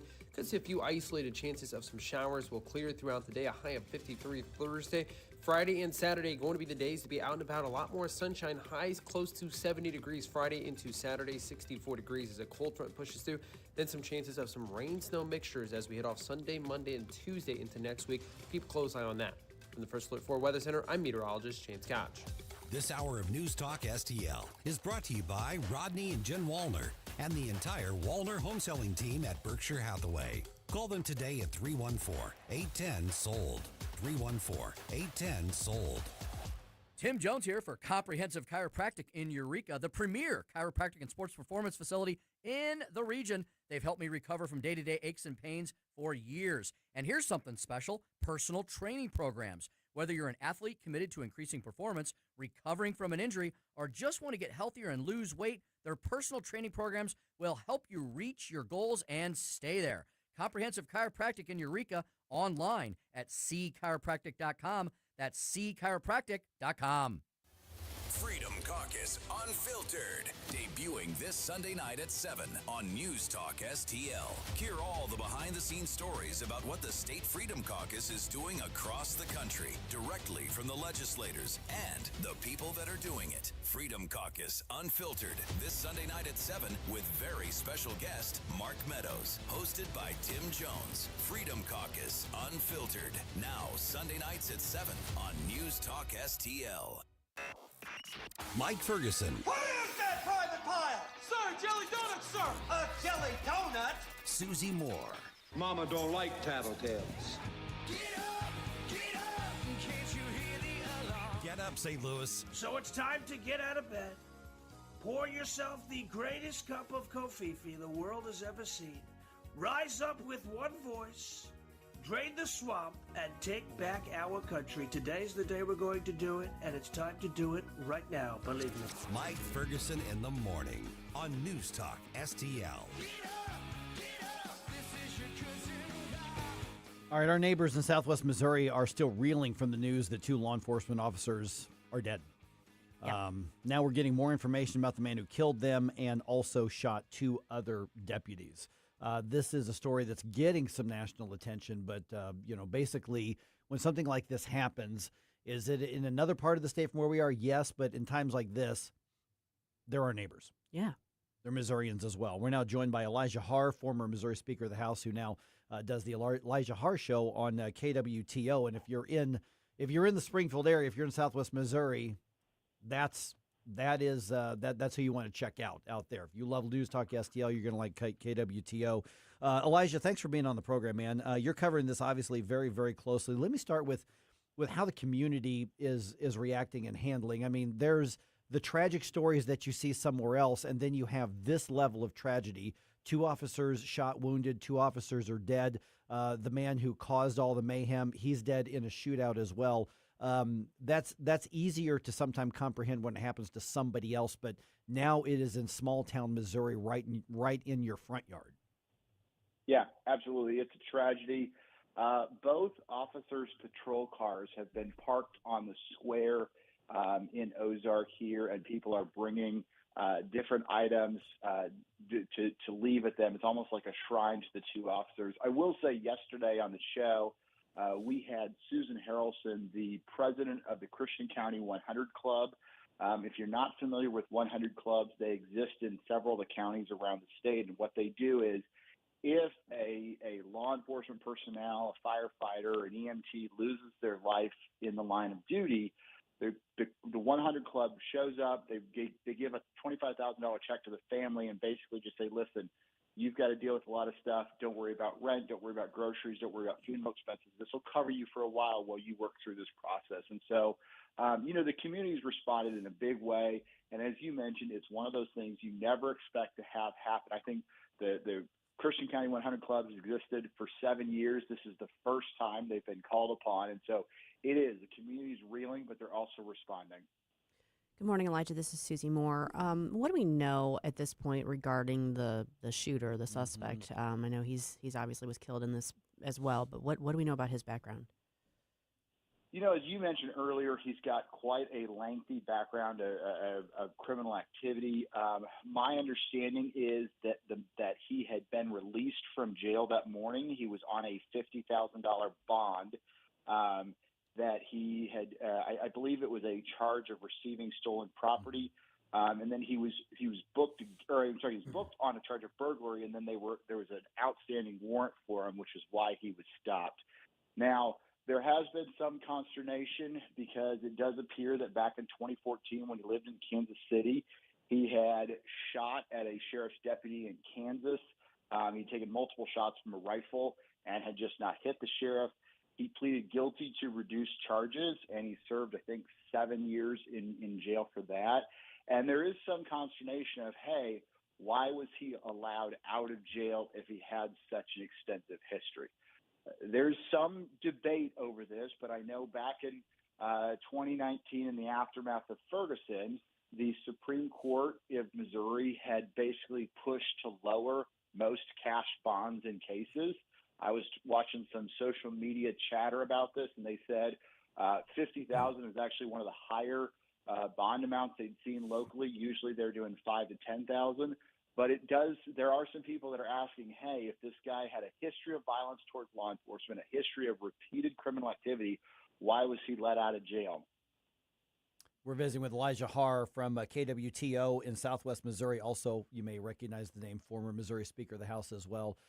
He was Richard Byrd was the murderer who killed Deputy Ramirez and at the traffic stop, and he was convicted in Johnson County, Kansas, which, like Elijah said, that's a suburb of Kansas City.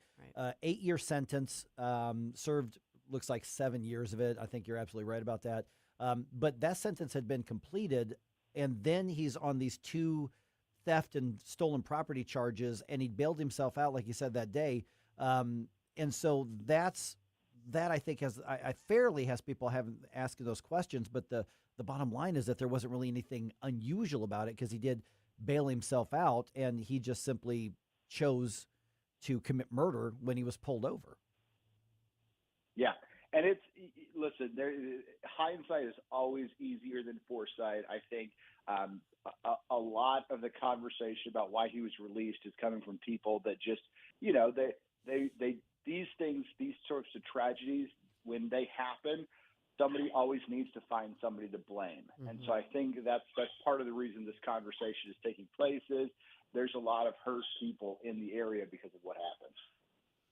Elijah, give folks an idea in terms of, this is a community that has been rocked by this because you're talking about, 2 deputies that were killed, 2 others that were wounded, and give folks an idea of the size of the police force down there. I mean, this is not, anytime something like this happens, it's tragic and it's horrific, but this really is going to hit home in that community. These are officers who were known to their neighbors.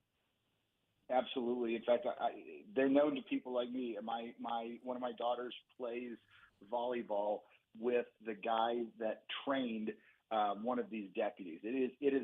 Christian County is not a large community. I think the population of the county is somewhere around 100,000.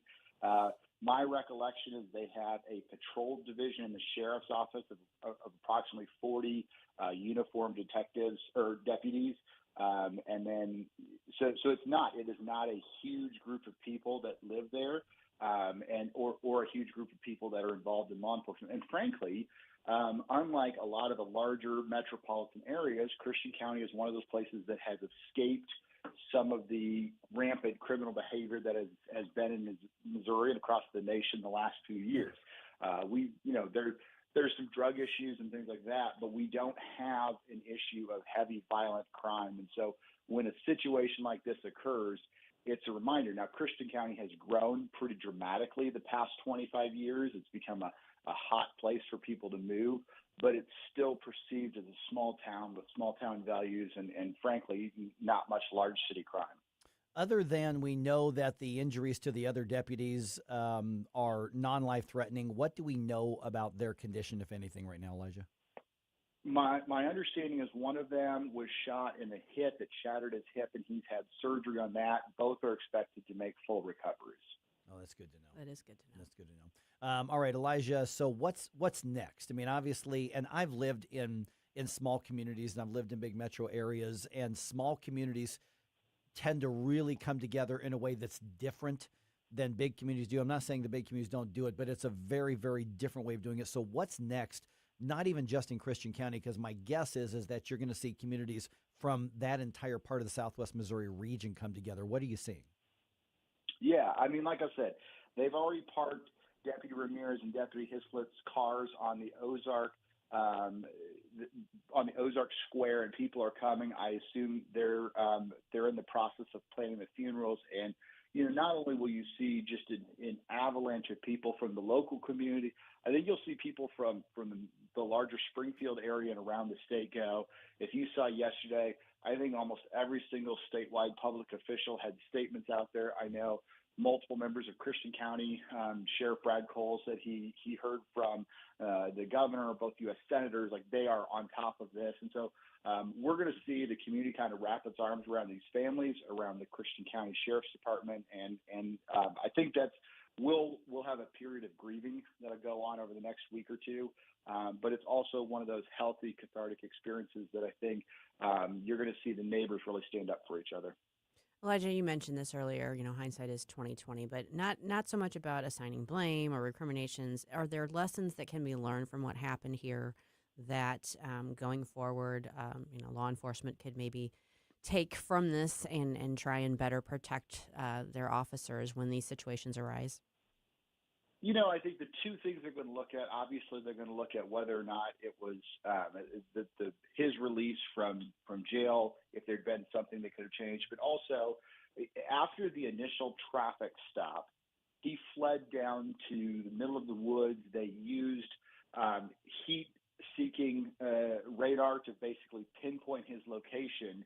And once they had him pinned down, There eventually was a 30-minute firefight that resulted in 3 more deputies being shot. So I assume there's going to be some conversation about, hey, how could we, if you've got somebody in a situation like that, how do we make sure that we enter in a safer, more protected manner? But, those are conversations for another day. Yeah, and the bottom line is that, a murderous madman put everybody in that situation, and they may have done everything right, as well. And you were just dealing with an absolute monster. All right, Elijah Haar, KWTO, thank you so much for the update on this, because, like I said, it's one thing to see it on TV and go, how sad for them. But then there's the other thing that says this happened to us, and that's what your part of the state's dealing with right now.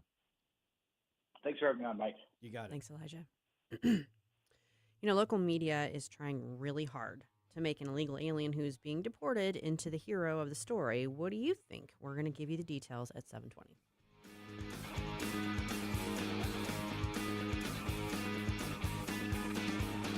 Don't try to make me stop, no inspiration. You have a soul so dark, it is no more. And all at once depart, no destination. Making cold my heart to fight your war.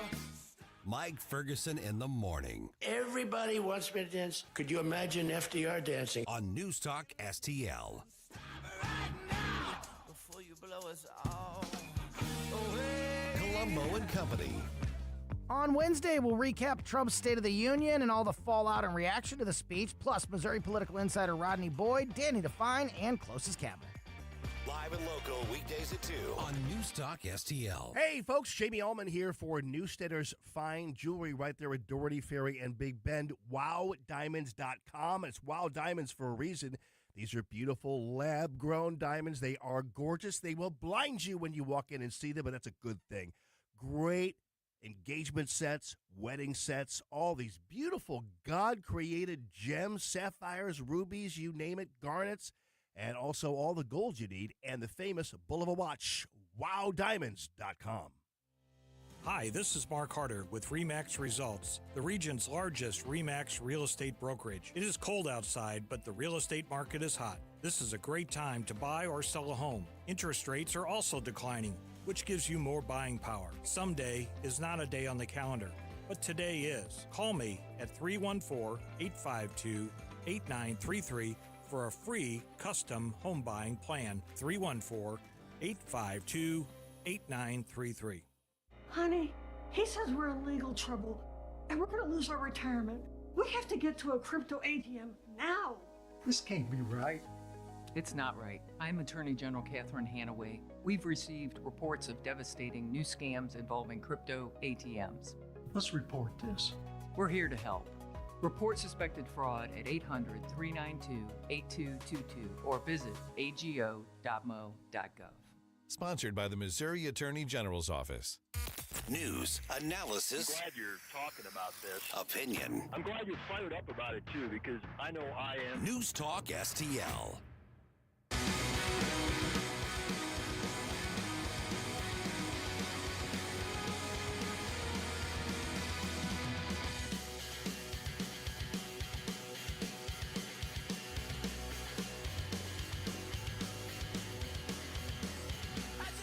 Good morning, Missouri. It's your boy, Joe Pags. I'll talk to you tonight at 10. But right now, let's get back to Mike Ferguson in the morning. First on Fox, the Baldwin family is prepared to be ripped apart in the Trump administration's crackdown on illegal immigration. A deportation order could come as soon as tomorrow for a husband and father of 2 young girls. Ripped apart. Ripped apart. That's framing. Ripped apart. That's how Fox 2 started their newscast last night. Family ripped apart. Husband, daughters. Yeah. Okay. Local media, in this case Fox 2, really trying to drum up sympathy for an illegal alien. And here's the thing, is I think it's an interesting human story that I think encapsulates a lot of the debate on there. So if you're going to journalisming with it, then do journalisming. Okay? That wasn't journalisming. No, that was storytelling. Yeah, that was framing. And the thing is overall, I think Fox 2 actually does a pretty good job overall. I really do. I think them and I think Channel 4 do a pretty good job. I think Channel 5 sucks, but I think Channel 2 generally. But that was, and when you look at the rest of the story, it's like a 4-minute sob story. Yeah. Do we learn in that story? I haven't had a chance to look through it. Do we learn what his circumstances are, how it is that he came to be living here and building a life here, but not being here legally? Yes, we do. As a matter of fact, let's pick up just a few seconds later in the story when it's pitched to the field reporter on this. Again, this is Fox 2. Fox News' Andy Banker is here now with our exclusive report. And Andy, this one tugs at the heartstrings. Yeah, his wife says he won't even be able to hug her or their 2 young daughters before he's sent to Mexico. Alejandro Perez has pleaded guilty to illegally entering the United States in 2012. He has since become a beloved husband, father, and member of his church. I was emotional when I was packing his bag. How is this real? Is he seriously not going to come back to his house here? I still think this country wants Alejandro. They should want him. Janie Perez has 1 bag packed for her husband with more to come. 33-year-old Alejandro Perez has pleaded guilty to 1 count of illegal entry into the United States in 2012. In exchange, prosecutors will seek a prison sentence of 3 months. He has already served 4. The plea agreement also points to immigration consequences, including deportation. Yeah, so here's the thing is he came into the country. They called it self-deporting, and then he admits to coming back in illegally, and then we'll get to it's also later in the story. Basically, he's one of those who was given some of that blanket, even though you're illegal, we're going to cover you by the Biden administration years later. Parole status, basically. Yes, sort of. Here's the another part of it, because this whole thing's like 4 minutes long. I'm not going to play. Yeah. You can see it at Channel 2, but here's a little more of the Fox 2 story. And the theme that you saw through the whole thing was basically there was absolutely no questioning of whether or not it's appropriate for those who are in the country illegally, especially those who have admitted to it, to be deported. That was never the whole thing was how could this poor family be ripped apart by Orange Man, by bad Orange Man. Tug at the heartstrings. Like Right, exactly. Well, said. And Shirley actually said that. That's what I'm saying. She framed it like that's what it's designed to do. Yeah, she literally said, and this one pulls at the heartstrings. Yeah. Does it? Okay, so here's another part of the story, not the full story, but the whole other part. She says he self-deported in 2012 to take his injured cousin back to Mexico. He illegally returned to the U.S. that same year. They met in 2019, got married in 2020, and hired multiple attorneys to work toward his citizenship. He has a social security number. He has a work permit, driver's license. Another lawyer said that we would get a green card, and so we were like, okay, we're doing everything that we think we should with what we have right now. He's a beloved member of Covenant Presbyterian Church and was to cook dinner for a men's group here. And Alejandro, who loves to cook and is a good cook, was going to make tacos for us. Okay, they're doing everything they can except him going through the process the legal way, the right way. Yeah, no, okay. So I'm going to say this. It sounds like they did make some efforts to address that situation. So I have to cut a little bit of slack there because when she said this country wants Alejandro, I was like, well, if Alejandro wants this country, Alejandro needs to jump through some hoops. Yes. You don't just get to go to some other country and take up residence there without jumping through the hoops. Especially when you pled guilty to the criminal offense of entering the country illegally. Right. I don't disagree with that. I would like to know more about why, if they were taking these steps to remedy the situation and fix his status so that he is here legally, where that got hung up, because that may point to another issue that needs to be addressed, and that is there should be a not crazily complex process to jump through the hoops and become a legal resident. Totally agree with that. And particularly someone who, it sounds like this gentleman, aside from the initial issue with coming through illegally, it sounds like overall has been a decent member of the community. It's contributed to communities building a life here. So this is the kind of person you would maybe want to be able to find a way to do that properly, but you can't start off by breaking the rules and expect that there aren't going to be consequences for that. Yeah, and then saying, well, you've got to adapt to me because I'm here already. Yeah. Yeah, so... It's not adverse possession. No. Sorry, lawyer had it. Right. Yeah, you don't get to squat in the country. And then also I think we should look at, wait a minute, let's assume for the sake of argument that his wife is telling the truth. Let's do that. How does somebody who's in the country illegally get a Social Security number? How do they get a driver's license? That's what I'm a little unclear about. I Right. would like to know more about that from it. And I don't do, I didn't practice immigration law, but I would love to have, if there's anybody out there who's an immigration lawyer who has insight on this, how does that work? Because that shouldn't be allowed. Well, unless there could be two tracks of things going on here. A, he broke the law, he pleaded guilty to that, and one of the consequences of that is being removed from the country, independent of him having jumped through the hoops and gotten to a certain level of legal status, which would entitle him to those documentation. That could both be true.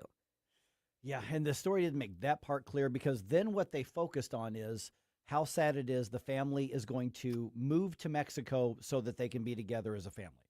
And those are choices you make as a family when you have. I mean, I am empathetic to this. I understand this. I am empathetic to the church not having Alejandro make its tacos, which kind of is a weird way of putting a spin on that. I mean, I think that, I don't know.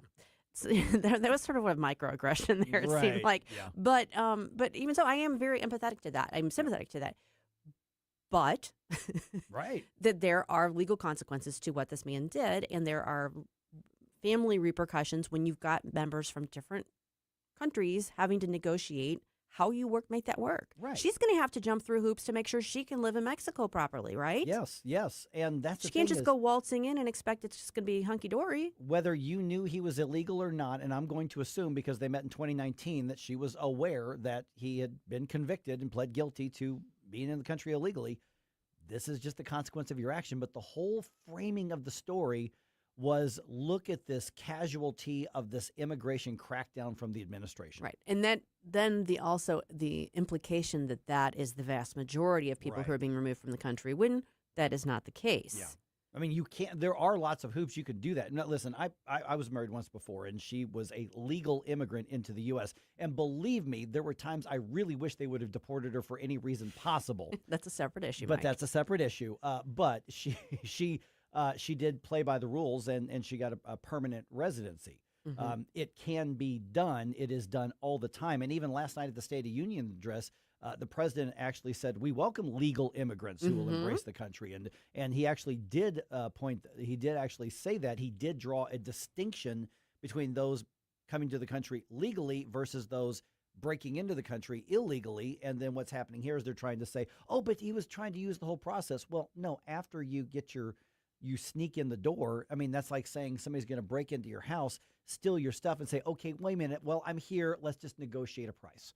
You know, let me buy it from you after I stole it, or let me work out a deal with you. No, you broke in and stole something. Therefore, you're a thief. You're a burglar. In this case, you came into the country illegally. There are consequences.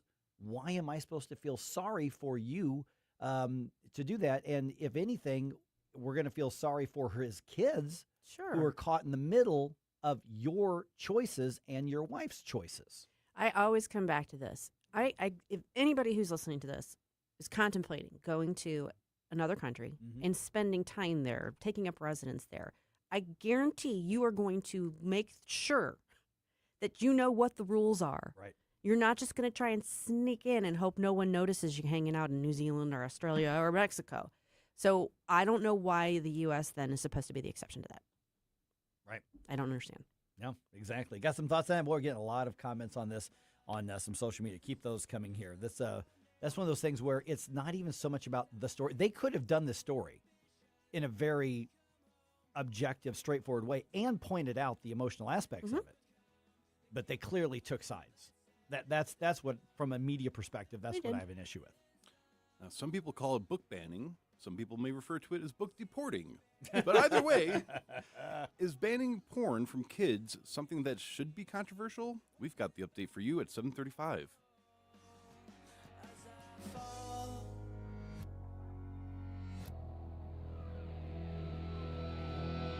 Mike Ferguson in the morning. He picked the wrong schoolyard to come into, I have to tell you this. On News Talk STL. From the Michaels Flooring Outlet Weather Center. I'm meteorologist Chance Koch with your first alert forecast. We'll be tracking highs towards lower 50s this afternoon, then late overnight into Thursday morning. Could see a few isolated chances of some showers. Will clear throughout the day, a high of 53 Thursday. Friday and Saturday going to be the days to be out and about. A lot more sunshine, highs close to 70 degrees Friday into Saturday, 64 degrees as a cold front pushes through. Then some chances of some rain snow mixtures as we head off Sunday, Monday, and Tuesday into next week. Keep a close eye on that. From the First Alert 4 Weather Center, I'm meteorologist Chance Koch. PRI Global now has Prismatic, an AI-driven platform that can help you and your business, especially in construction. Simplify your operations, secure data, modernize your business from the cloud up. Visit PRIGlobal.com. Innovation with talent and technology. People, process, platform. PRI Global delivers all three. Check them out. PRIGlobal.com. PRIGlobal.com. Larry Connor's Commentary, brought to you by Vincent's Jewelers, offering a wide selection of jewelry, including lab-grown diamonds, affordable earrings, bracelets, necklaces, and rings, up to 75% off their natural counterparts. Visit Vincent'sJewelers.com. This is Larry Connor's Commentary on News Talk STL. What is it going to take for Americans to wake up and stop demonizing our nation? Listen, I know I'm preaching to the choir, but even many Democrats are realizing we're spinning out of control. Of course, those Democrats are not the far-left loonies. They are Americans who truly want the best for their families and our nation, just like you, just different politics. The loonies are acting as if they have the high moral ground. Actor Robert De Niro saying, "I want America back." I would second that, but at the same time, he complains about all those U.S. flags flying along with MAGA flags. He's caught in the twilight zone, along with Obama, Clinton, even Schumer, who in years not too far past spoke defiantly against letting illegals invade our nation. Then you have the leftist loon, Gavin Newsom, trying to make himself look equal in the eyes of a black audience, but basically mocked them. He said, "I'm just like you. I can't read." Even black radio host Charlemagne the God chastised Newsom, and I quote, with the necessary edit, "Newsom doesn't stand a frickin' chance of being president." Get more Larry Connors on Larry Connors USA. Tonight at 6 on News Talk STL. Hey, Tony Colombo here, inviting you out for a great night of fun and rock and roll with the Queen Tribute Somebody to Love, Friday, March 20th at the Mill in Granite City. My band, Tony Colombo and the North County Sound Machine, featuring Katie Fitzpatrick, opens the show, followed by the ultimate Queen experience from Somebody to Love. That's Friday, March 20th at the Mill, Granite City's premier concert and event venue, brought to you by Weber Chevrolet. Support local music and join us for a great party. Tickets and info now at themill.events. Tim Jones and Chris Arps in the afternoon. Patrick Toohey, he is Senior Fellow with the Show Me Institute. You can say it's schools, you can say it's crime or the perception of crime. Those are legit, but, St. Louis needs fewer reasons for people to leave, whatever they are. Mm-hmm. And even if the 1% tax isn't the top reason they leave, it's not keeping people in. And St. Louis needs to be competitive with the municipalities around them. Tim Jones and Chris Arps, weekdays at 4 on News Talk STL. The Laborers International Union of North America, Local 110, was formed in 1933 and from the beginning has strived for progress and the well-being of others. The laborers of Local 110 are hardworking men and women who take pride in their great work. They are the fastest-growing union of construction workers and one of the most effective unions representing plants and quarries. Laborers Local 110 has the best medical benefits, pension, education, and heavy construction training in the market. Visit lu110.com and start your future today.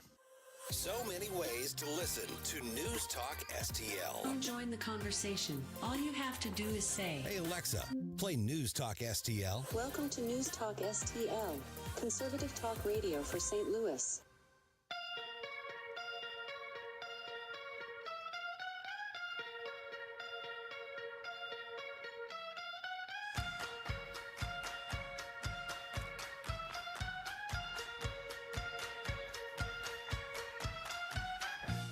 The Mike Ferguson Show is one of my favorite programs.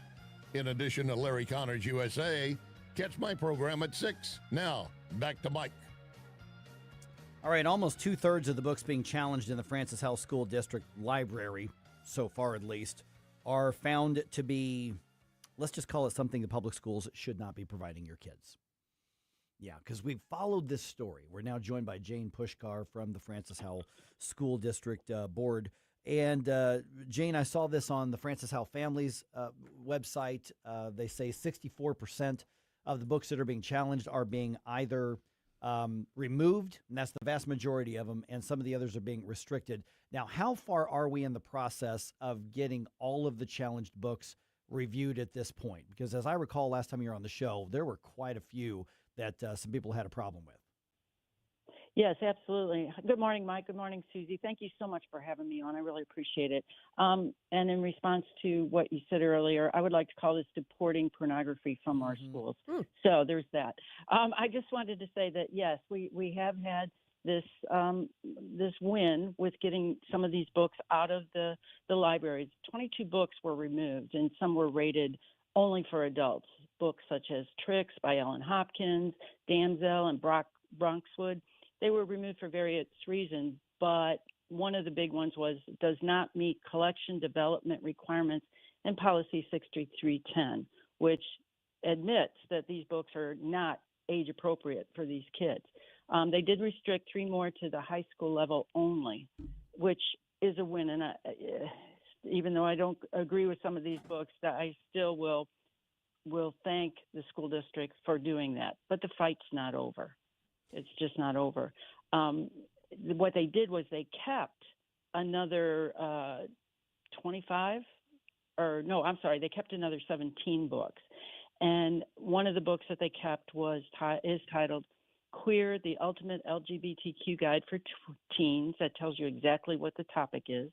The Bluest Eye, a well-known and disgusting book, and Sold, which I read from in the boardroom, which everybody did not like because it's pornographic. You still cannot read excerpts from these books on the radio. And I would like to remind your listeners that these books that are on this list that they kept fulfill the definition of pornography by the Missouri Revised Statute of 573.010. Jane, we've talked about this a little bit, but I want to kind of take a step back. How do we get here to begin with? In other words, before we get to the point of saying, wait a second, this book shouldn't be there, we want to get it removed, how do we end up with these types of books so prevalent in the system to begin with? Well, the decision to put a book in the library rested solely in the hands of a library media specialist. And there was, I'm sure internally they had some sort of oversight, but they're going by reviews reviews that are put on the internet that are definitely so liberal that they found nothing wrong with these books. They claimed that they had educational suitability. Well, maybe parts of these books do, but the parts that don't are what we're really rebelling against. Yeah, and so that's basically as a library media specialist. Yeah, because we're talking about novels, because the Francis Howell Families website provides links to basically excerpts and reviews of the books because they didn't even want to put them in their blog. And then once I read the excerpts, I completely understand why, because some of these we're talking about novels that are, I mean, there's no other purpose for what was written other than sexual titillation. I mean, that's all there is. That's all there is to it. And so I want to clarify also, we're not talking about any lawsuits to ban anybody from buying these on their own or finding them somewhere else or publishing them or writing them or reading them to your kids in your own home if you want. We're just talking about the public school library system. So talk to the people for a second, Jane, who are saying, there you go, you bunch of conservative Christian book banners. Look at that. How does history treat those who burn the books? That's not what's happening right now. We're not banning books. We're taking pornography out of our schools, and it's been defined, as I said, 573.010. The other problem is that why are these books in there in the first place? I don't understand why they feel that they have to be made available to everyone when if that's what they want to read, go for it. Like you said, it's on Amazon. It's in the public library. But in the public school library, you have a captive audience. You don't have parents there that can guide their children into what to read and what not to read. And some of these books, Mike, I might have to tell you that they were weeded out because they were so worn. What does that tell you? Yeah, it means teenagers like to find naughty stuff. Right. You know, and I was told one time, and this makes sense, you know, these books, maybe a part of the book has educational suitability. It's questionable. Maybe it doesn't. But the problem is that, you know, they like I said, they still want them to have these books available. I don't understand. Jane, obviously, like you said, that the fight isn't over. There's still an ongoing. There's back and forth over what is there, what shouldn't be there. What are the next steps to continue to address this and make sure that we're doing everything we can to prevent exposure to inappropriate material for school age kids? Well, they made the next steps harder, Susie, and they did that by changing parts of Policy 6310, which, you know, is the policy we were doing to take the books out in the first place. What they did was they increased the length of time, meaning that from the time the first challenge is made to the conclusion of the challenge, they increased that time from 11 to 21 weeks. They had a proposal for 9 members. They took it down to 7 members, but they also put a librarian back on the committee. Now, the librarians are the ones responsible for putting the book in the first place, and I can tell you that no librarian has willingly taken a book out of the Francis Howell Library. The other thing they did was they demanded that the person challenging the book come before the committee and explain why you don't like the book. That's intimidation. And then the other thing they did was you used to be able to challenge a book every 2 years. Now it's every 3 years. And that was voted on at the last board meeting. So the next steps are they've made it harder. But here's the part where things might look a little bit better for us. Because this year, if you vote for Puszkar, Greenwood, and Jaworski, we will get 3 true conservatives on this board. And then next year, we only need 2 more seats. And when we get those 2 more seats next year, then necessary changes to get these books out of the library will be done. Jane, was sexual content the only reason for the challenges, or were there other reasons some of these books were challenged? I know the majority of them were the sexual content, but were there other factors involved in any of these books?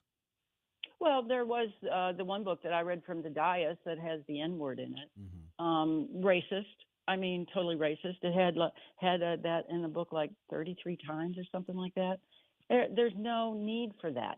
I was told at one point that these authors put stuff like this in the book because it'll sell more books. Yeah, let me follow up. Let me jump in and follow up on that. Like, how could that possibly, you look at the examples of something like To Kill a Mockingbird, or you look at like Huckleberry Finn, or you look at some of those books. Could legitimate literature be caught up in the zealous effort to protect kids from, I guess, the exploitive aspect of that? I mean, is it possible that books about the civil rights movement or anything like that could inadvertently be caught up as an unintended consequence? In my estimation, no, that's not our purpose, and that's not what we're after. This is not book banning, which if you take the classics out, that, in my estimation, is book banning. However, that's not what we're after. We're after sexual and age-inappropriate content.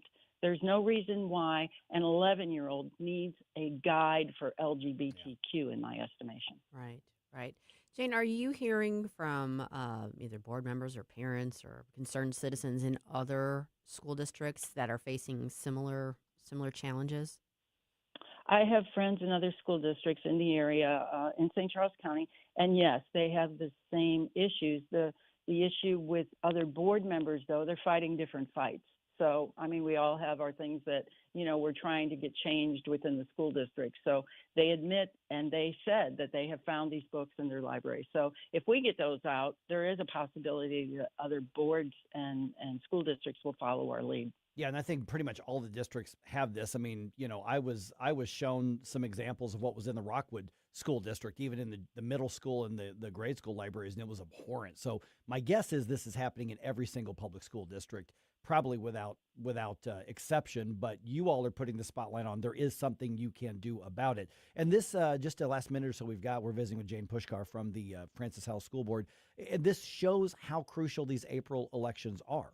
And I don't mean to segue into an election topic, but that's what we harp on every year. Everybody gets worked up over the presidential and the U.S. Senate and the congressional races, and we should, but so few people pay attention and don't show up in April, and this is literally what's at stake for our families.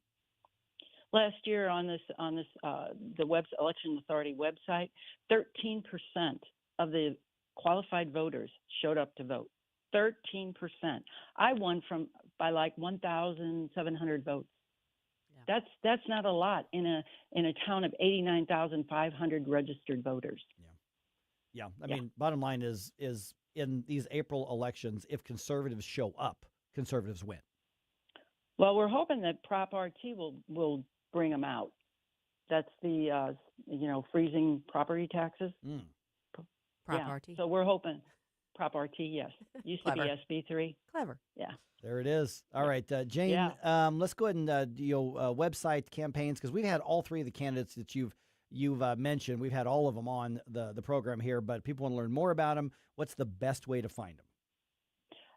Well, you can go to jane4fhsd.org. That will take you to the Francis Howell Family's webpage, and all three of our bios and what we stand for are on those pages. But I can tell you, we pretty much, three of us all stand for the same thing: fiscal responsibility, parental rights, and also the third one, which is taking these books out of schools. Got it. Jane, thanks so much for the update. Really appreciate it. Thank you, Mike, for having me, and thank you, Susie. Have a great day. Thanks, Jane. You too. It is a great day because it's bump day. Bump day. And that's your reminder. That's your weekly reminder to get your requests for Flashback Friday bump music into Jerome at NewsTalkSTL.com.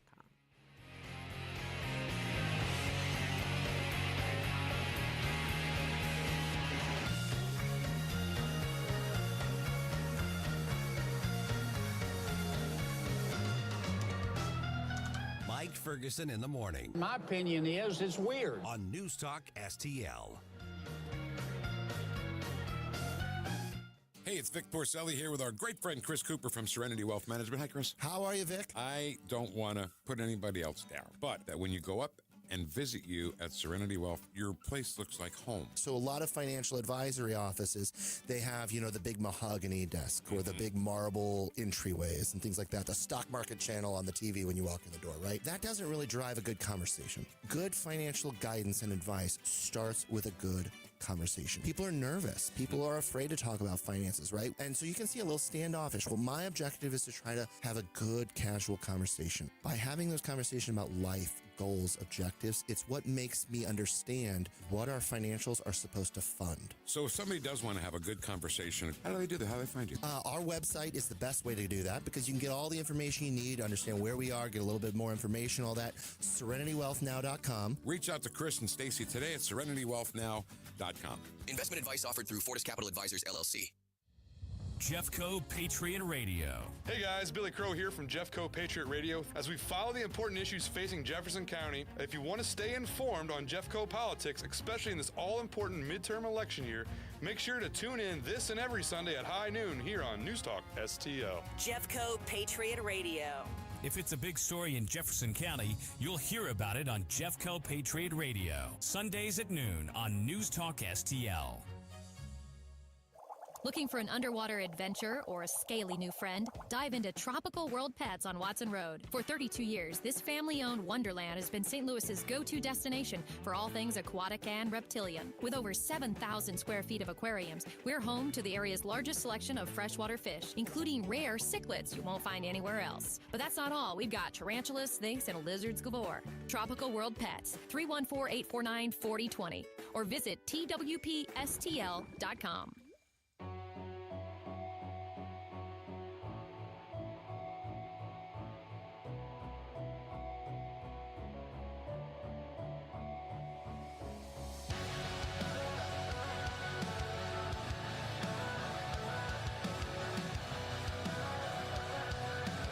Good morning, St. Louis. Hey, it's Vince from The Vince Show right here on News Talk STL every weeknight at 8. Right now, it's back to Mike Ferguson on 101.9 and 94.1 News Talk STL. Okay, I'm going to put out the call again because we're getting a lot of people saying what their favorite parts of the State of the Union address and related festivities were. Also, what didn't you like? Because we've got a few folks, several folks on the left that have a different opinion on that. Keep sending those in, but you got to admit the U.S. hockey team, the men's team, sure is having a lot of fun right now. They are partying it up. They went to like some bar or nightclub in Miami or something like that when they flew in. They walked in, everybody's cheering, and then everybody starts singing the national anthem. Wow. In the bar.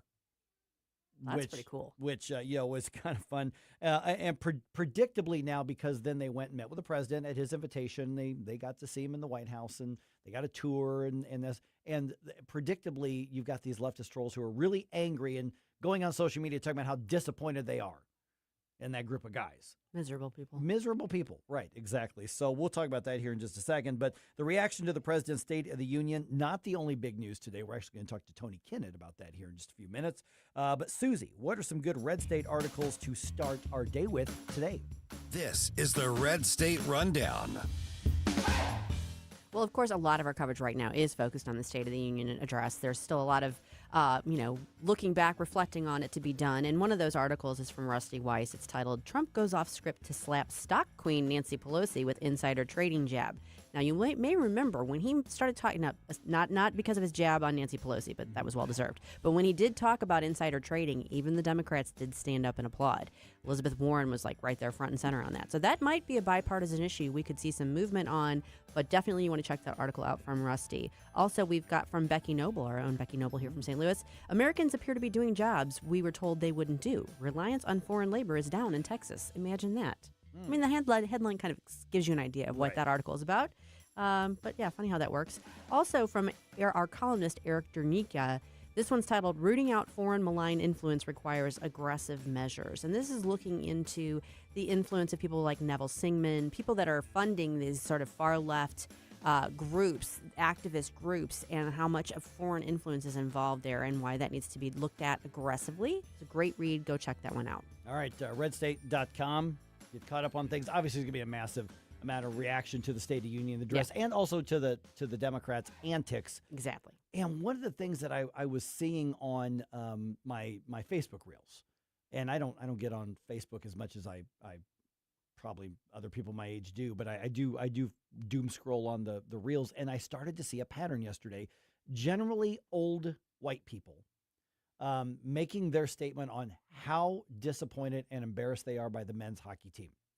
And it was all about, you went and met with that man. So they accepted the invitation of the President of the United States to go to the White House. And boy, what an entrance they made at the State of Union last night. I got to tell you, that was very, that was a lot of fun. The president, he was their hype man for a minute. And then they start coming down the two steps, from the doors, and they've got their gold medals and they've got their USA shirts on and all that sort of thing. And the place just lost their mind, which they should have. I would have. Rightly. Yeah, I would have done that. But then you're seeing all these reels, and it's funny because they look exactly like you would think that they would look. These these are the people who they would like to retire, but they still have to teach at the college. They still have to teach, humanities at the college in order to get by. And they look like that, at least the ones that I saw. And then I saw a couple of those, just younger leftists, but they're angry for the simple reason is that they went to the White House and accepted the invitation. Yeah, I mean, we've seen that now for years. You're either with us 100% or you're the enemy. Right. And there's no room for disagreement. There's no room for giving any quarter to anyone who might in any way support President Trump. And I just want to say this to anyone who's listening or who happens to listen later on. If I get an invitation to the White House to go meet with President Trump, you know what? I'm going to take it. I also would have accepted one from Joe Biden, Barack Obama, or whoever. So if that really undoes you, then I'm sorry. Right. I don't know what else to tell you. I remember being stunned. My grandfather, who was a World War II combat veteran, he received an invitation to go be honored with his entire battalion was being honored because his battalion, it turns out, did some big stuff. We found out, later on in history. But his health was so bad that he couldn't make the trip. Mhm. And so he had to decline the invitation to the White House because he physically couldn't make it. But then they sent him this very nice, like, we're going to send you the invitation anyway. You can frame it. You can, which, it was very, there are ways to say, like, for instance, the women's team. Mm-hmm. They declined it, but they did it in a classy way. They gave good reasons. I mean, were they mad because he kind of mocked them in the phone call? Maybe. I don't know. Maybe. But they didn't embarrass anybody. He also said last night that they are going to be coming. Yeah. I'm sure most of the Olympians, if not all of them, are at some point. So, they didn't embarrass anybody. They still won the gold medal. Everybody still go USA team on that.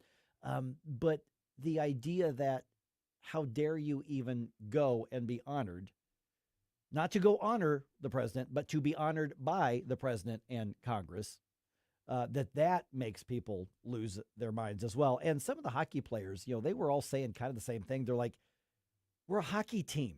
This isn't politics. Can you just not throw us into your politics? No. Right? I think the answer on the left is no. Yeah.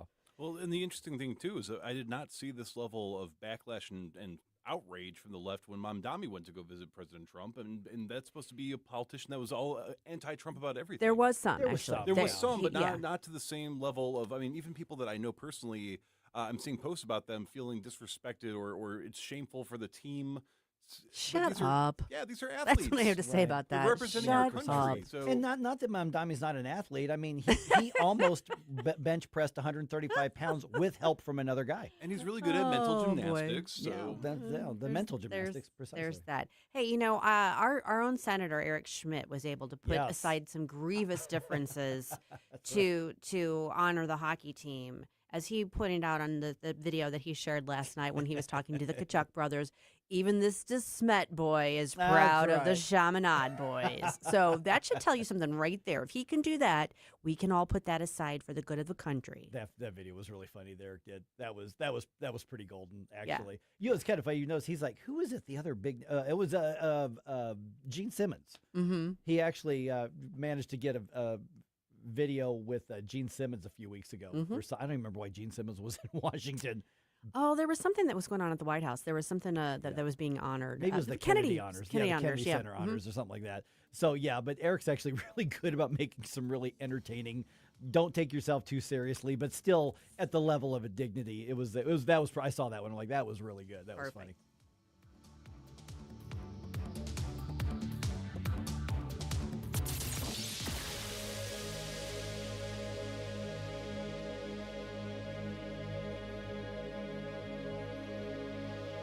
Springtime in St. Louis, and if you hate to paint, do what your neighbor Mr. Rob Miller from Harvesttown Auto Body in St. Peters did. He called Rhino Shield. Rob, what was the thought process for going with Rhino Shield as a business owner? My family's business is over 10,000 square feet, and it did not have the curb appeal I wanted. Rob, tell everyone how the experience was with Rhino Shield from start to finish. The process that I liked was when you came out, you gave me all of these options that would fit my building. Our building was really faded. I don't want to have to paint my building again.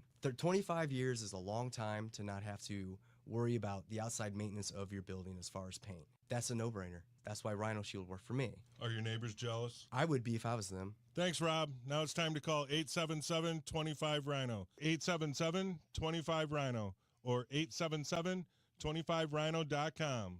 Genius. No paint, don't Rhino. Go Rhino Shield. Never paint your house again. Rhino Shield. NewsTalkSTL is proud to have Doug Voss of Safe Money Radio as part of our lineup each week. Doug has been a staple on the St. Louis radio airways for many years as one of the leading financial experts in the area. You can now hear Doug and Safe Money Radio 2 times every weekend on NewsTalkSTL. But in case you miss anything, you can check it all out at DougVossSafeMoneyRadio.com. You could also reach Doug at 844-676-SAFE. That's 844-676-7233. Doug Voss is a registered representative. Securities offered through DHL Securities, LLLP, member FINRA and SIPC. Hey, Jamie Allman here. When your car needs attention, trust who I trust. Benchmark Complete Auto in Valley Park. 25 years as a family-owned and operated company, Benchmark is your Napa Auto Care Center for nearly every maintenance and repair, using the latest technology and top-quality parts. Need help with the bill? Well, ask about Napa's Easy Pay financing. Mention Jamie Allman and News Talk STL and get 10% off. BenchmarkAutoRepair.com. BenchmarkAutoRepair.com. KLGY HD3 Clayton, K270BW Belfast, KNBS Bowling Green. This is News Talk STL at 1019, 941, and always streaming at NewsTalkSTL.com. Hour from Town Hall. I'm Rich Thomason.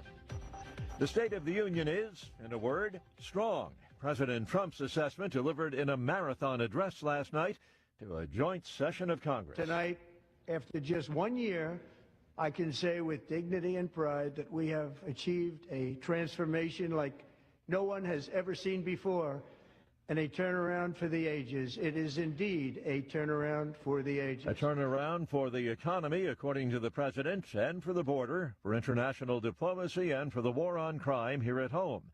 Mr. Trump says he would prefer a diplomatic solution to the nuclear standoff with Iran, but he's not taking a military option off the table. In a feel-good moment, the president lauded America's newest Olympic heroes. The gold medal-winning U.S. men's Olympic hockey team has visited President Donald Trump at the White House and later received about a 2-minute bipartisan standing ovation during his State of the Union address. Trump also announced that the women's hockey team, which also defeated Canada to win gold, will visit the White House. The women's team had declined an invitation to attend the State of the Union due to the timing of the address. Trump also said goalie Connor Hellebuck will receive the Presidential Medal of Freedom, the nation's highest civilian honor. I'm Gethin Coolbaugh. Virginia Governor Abigail Spanberger delivered the Democrat response to the president's speech. She accuses Mr. Trump of lying and claims that Trump economic policies are harming Americans. More than 3 weeks after Nancy Guthrie vanished from her home in Arizona, her children say they're holding out hope for a miracle that will bring their mother back home. They're also offering a $1 million reward for the 84-year-old woman's return. Wall Street ahead of this morning's opening bell. Dow futures up 140 points. NASDAQ futures ahead 114. More on these stories at townhall.com. The U.S. dollar is under pressure, and some analysts are openly warning about the long-term stability of U.S. currency dominance. Whether you call it currency debasement or the collapse of the dollar, the risk is real. And when confidence in the U.S. dollar shifts, gold and silver historically respond. Call Advantage Gold at 800-900-8000 to get your free gold investment kit. You'll also receive a free copy of Ken Rogoff's book, Our Dollar, Your Problem. Consult your financial advisor before investing. Call 800-900-8000. As America's #1 motorcycle insurer, Progressive has your back. Oh, like if I need a replacement part? Sure, we can help with that. Ah, nice. Hey, I just entered this online contest for coolest bike in the world. You think maybe you can vote for me? Actually, we just do insurance, not popularity contests. Yeah, I know. But what's your email? I'll just send you the link real quick. You can vote like 100 times a day. They'll never know. To be clear, Progressive has your back for insurance only. So get a quote and see if you can save. So what I'm hearing is there's a little bit of wiggle room. Progressive Casualty Insurance Company and affiliates, covered subject to policy terms, limits, and conditions. From the Michaels Flooring Outlet Weather Center. I'm meteorologist Chance Koch with your first alert forecast. We'll be tracking highs towards lower 50s this afternoon, then late overnight into Thursday morning. Could see a few isolated chances of some showers. Will clear throughout the day, a high of 53 Thursday. Friday and Saturday going to be the days to be out and about. A lot more sunshine, highs close to 70 degrees Friday into Saturday, 64 degrees as a cold front pushes through. Then some chances of some rain-snow mixtures as we head off Sunday, Monday, and Tuesday into next week. Keep a close eye on that. From the First Alert 4 Weather Center, I'm meteorologist Chance Koch. This hour of News Talk STL is brought to you by Stifel, serving investors for over 130 years. Contact your Stifel financial advisor at stifel.com. That's STIFEL.com. License number GL250000615. Hey, it's good to see you. Two sounds that can wreck your sleep. A drip and a toilet that won't stop running. Drip, drip, all night. Good news. We're doing plumbing now. Same folks, same care, same we do it right. Leaky faucet, running toilet. Or a stubborn clog, call Grasser. Electric and plumbing, the Grasser way. Green is always Grasser at GrasserHomeServices.com. Hey, it's Susie Moore. If new flooring makes you think hassle, think again, because Michael's Flooring is changing the game. For over 30 years, Michael's has been locally owned and trusted for quality, variety, and amazing service. Whether it's carpet, hardwood, laminate, luxury vinyl, or ceramic tile, their expert team makes installing new floors exciting, not stressful. That's why customers keep coming back. Visit Michael's Flooring at St. Peter's, Starting Prairie, Creve Coeur, or online at igotfloored.com. That's igotfloored.com. Mike Ferguson. Read the room, buddy. Susie Moore. I'm tired of your shenanigans. Get up, can't you hear the alarm? Get up, St. Louis. Don't be kind. Don't be gentle. Pimp slap the tut-tutters. Mike Ferguson in the morning on News Talk STL. This is your cousin. All right, let's go down the checklist here. Accomplishments bragged about, check. Check. Big goals and promises being made by the politicians, check. Check. Goofy antics from fringe leftists, check. Double check. Al Green getting thrown out on schedule, check. Check. And a dramatic entrance by the Olympians. Oh, yeah. That was all part of last night at the State of the Union address. And I got to tell you, and I'm trying to do this as objectively as I can. When you look at who won the night, because the left wants to make their statements, the Democrats, the fringe Democrats want to make their statements. You look at the sound bites and you look at the visuals, you look at the clips. I don't see how anybody can come to any other conclusion that this was a momentum-building night for the president in particular as he heads into the midterms and at some point, a lame duck session, whatever that's going to look like for him down the road. But I do think there's a lot of momentum that was built last night. And then you have to ask the question, and listen, I minored in political science, okay? So I've got a little bit of background on this. I've worked for one presidential campaign, but other campaigns. So I say this in as much of a political sciencey way as possible. What the hell were the Democrats thinking with their antics? I mean, from an academic standpoint, we're visiting now with Tony Kinnett. I'm a communications guy. I've got a degree in communications. I've got a minor in political science, and I'm thinking, who got drunk enough to tell you that that's what you should do if you want to win over the people in the middle, Tony? I'm caught on a couple of things here. So first of all, Donald Trump absolutely blew away my expectations. I actually thought, and I said it confidently, smugly, as we pundits often do, he was going to get up there. He was going to sit for a half an hour, 45 minutes on tariffs. He was probably going to call out a SCOTUS justice. It was going to be a little uncomfortable at parts. And then there were going to be some things where he just rabbit trails off. Nope. He stayed remarkably on point. The rabbit trails were remarkably few. He said a lot of unifying things. Al Green held up a sign and then covered the A. So instead the sign read, "Black people rent apes," which I don't think is the message he was trying to convey. I was very confused. And then on the flip side, while you didn't have Rashida Tlaib mouthing the words KKK to the USA chant, you had 15 different assorted Democrat counter programs. It was like a herd of cats in which a grown man in a giraffe costume, and I'm not kidding, got up in front of the entire crowd and went, "Hey guys, I was arrested by ICE 13 times.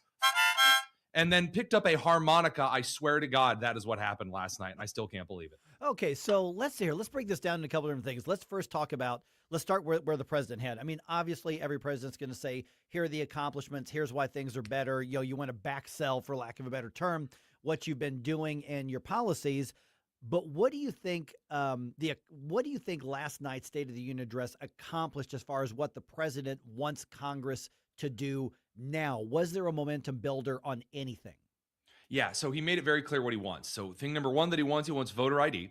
Thing number two, he wants legislation passed that actually benefits the American people. All right, this is the kind of thing that he's looking for. Of course, he also celebrated a lot of American accomplishments, but when it came to pointing his attention at Congress, he called out John Thune, said voter ID, it's what's needed, it's where we need to be. This needs to be at the top of mind. He talked about banning insider trading. Tim McBride stood up, and then he, of the skirt-wearing dudes class, turned around and looked at Nancy Pelosi, who was sitting down, of course, because she loves insider trading, and then he sat right back down. So at least the momentum on the right as far as Congress is there. I think Trump is revving that up. The big thing that Trump did for Congress, though, is said, I'm the unifier. I'm the unifier, and all of these people, they are crazy. I mean, and they were. Yeah. It took a little while for the decorum to kind of wear off for them, but once it wore off bad. And so, yeah, as far as Congress is concerned, momentum was built, and it was built in the unity side, which for Trump, again, bizarre but welcome. Yeah, and just to follow up on the "these people are crazy" thing, the funny thing about Congressman McBride, of course, he kind of runs around as trying to say, call me Sarah, and he's wearing a dress, is that he was interviewed after that. And what was your impression? And one of the first things he said was, the president isn't telling the truth. Takes a lot of balls to say that. Oh, man, I'm thinking, okay, so if we're going to focus on truth, and the cameras at certain times went right to him, they knew what they were doing. And it was really quite the production. So let's talk about the left. Obviously, there's a captive audience to the president, whoever the president is. When the Democrats are in power, hey, this is their platform. Right now, the Republicans are in power. This is their platform. But they want to make their point. The only point they made is, we're mad. I mean, I don't know how anybody looks at those antics and says, oh, yeah, let me reconsider what I'm hearing. I mean, you're almost better off just scowling and sitting there than you are doing what some of them were doing. This is what I was really looking forward to talking to you about. This is the big takeaway from last night. This is really the true thing. Democrats are truly scattered. And I mean that in a way that I don't think we have seen, because the Pelosi era of her House speakership, leader of the Democratic Party, was so rank and file, ducks in a row. There were 8, and I mean really, we counted them up last night, end of the broadcast, 8 different counter programs. You had the Swamp of the Union, where you had the harmonica playing Giraffe Man. I still can't believe that happened. It might have been a fever dream. Then you had, goodness gracious, Joy Reid on the steps of the Capitol, sort of, with this other People's State of the Union thing. And then you had those on the other side, because some people wanted to be on camera. Others wanted to be on camera where they knew people were going to be watching. And so they were inside. Some were sitting, some were scowling, some were like really small, illegible buttons about Epstein. Ro Khanna accidentally or on purposely brought who he said was a victim of Epstein, actually was one of the people who trafficked children to Epstein. Ro Khanna brought one of the pro-pedo people to the State of the Union. My God. I mean, I've never seen a party so, I mean, poor Hakeem Jeffries has to be on suicide watch at this point. Seriously, I've never seen a man look so depressed, looking at the children in front of him going, there's not enough time to get these kids' grades up by the end of the year.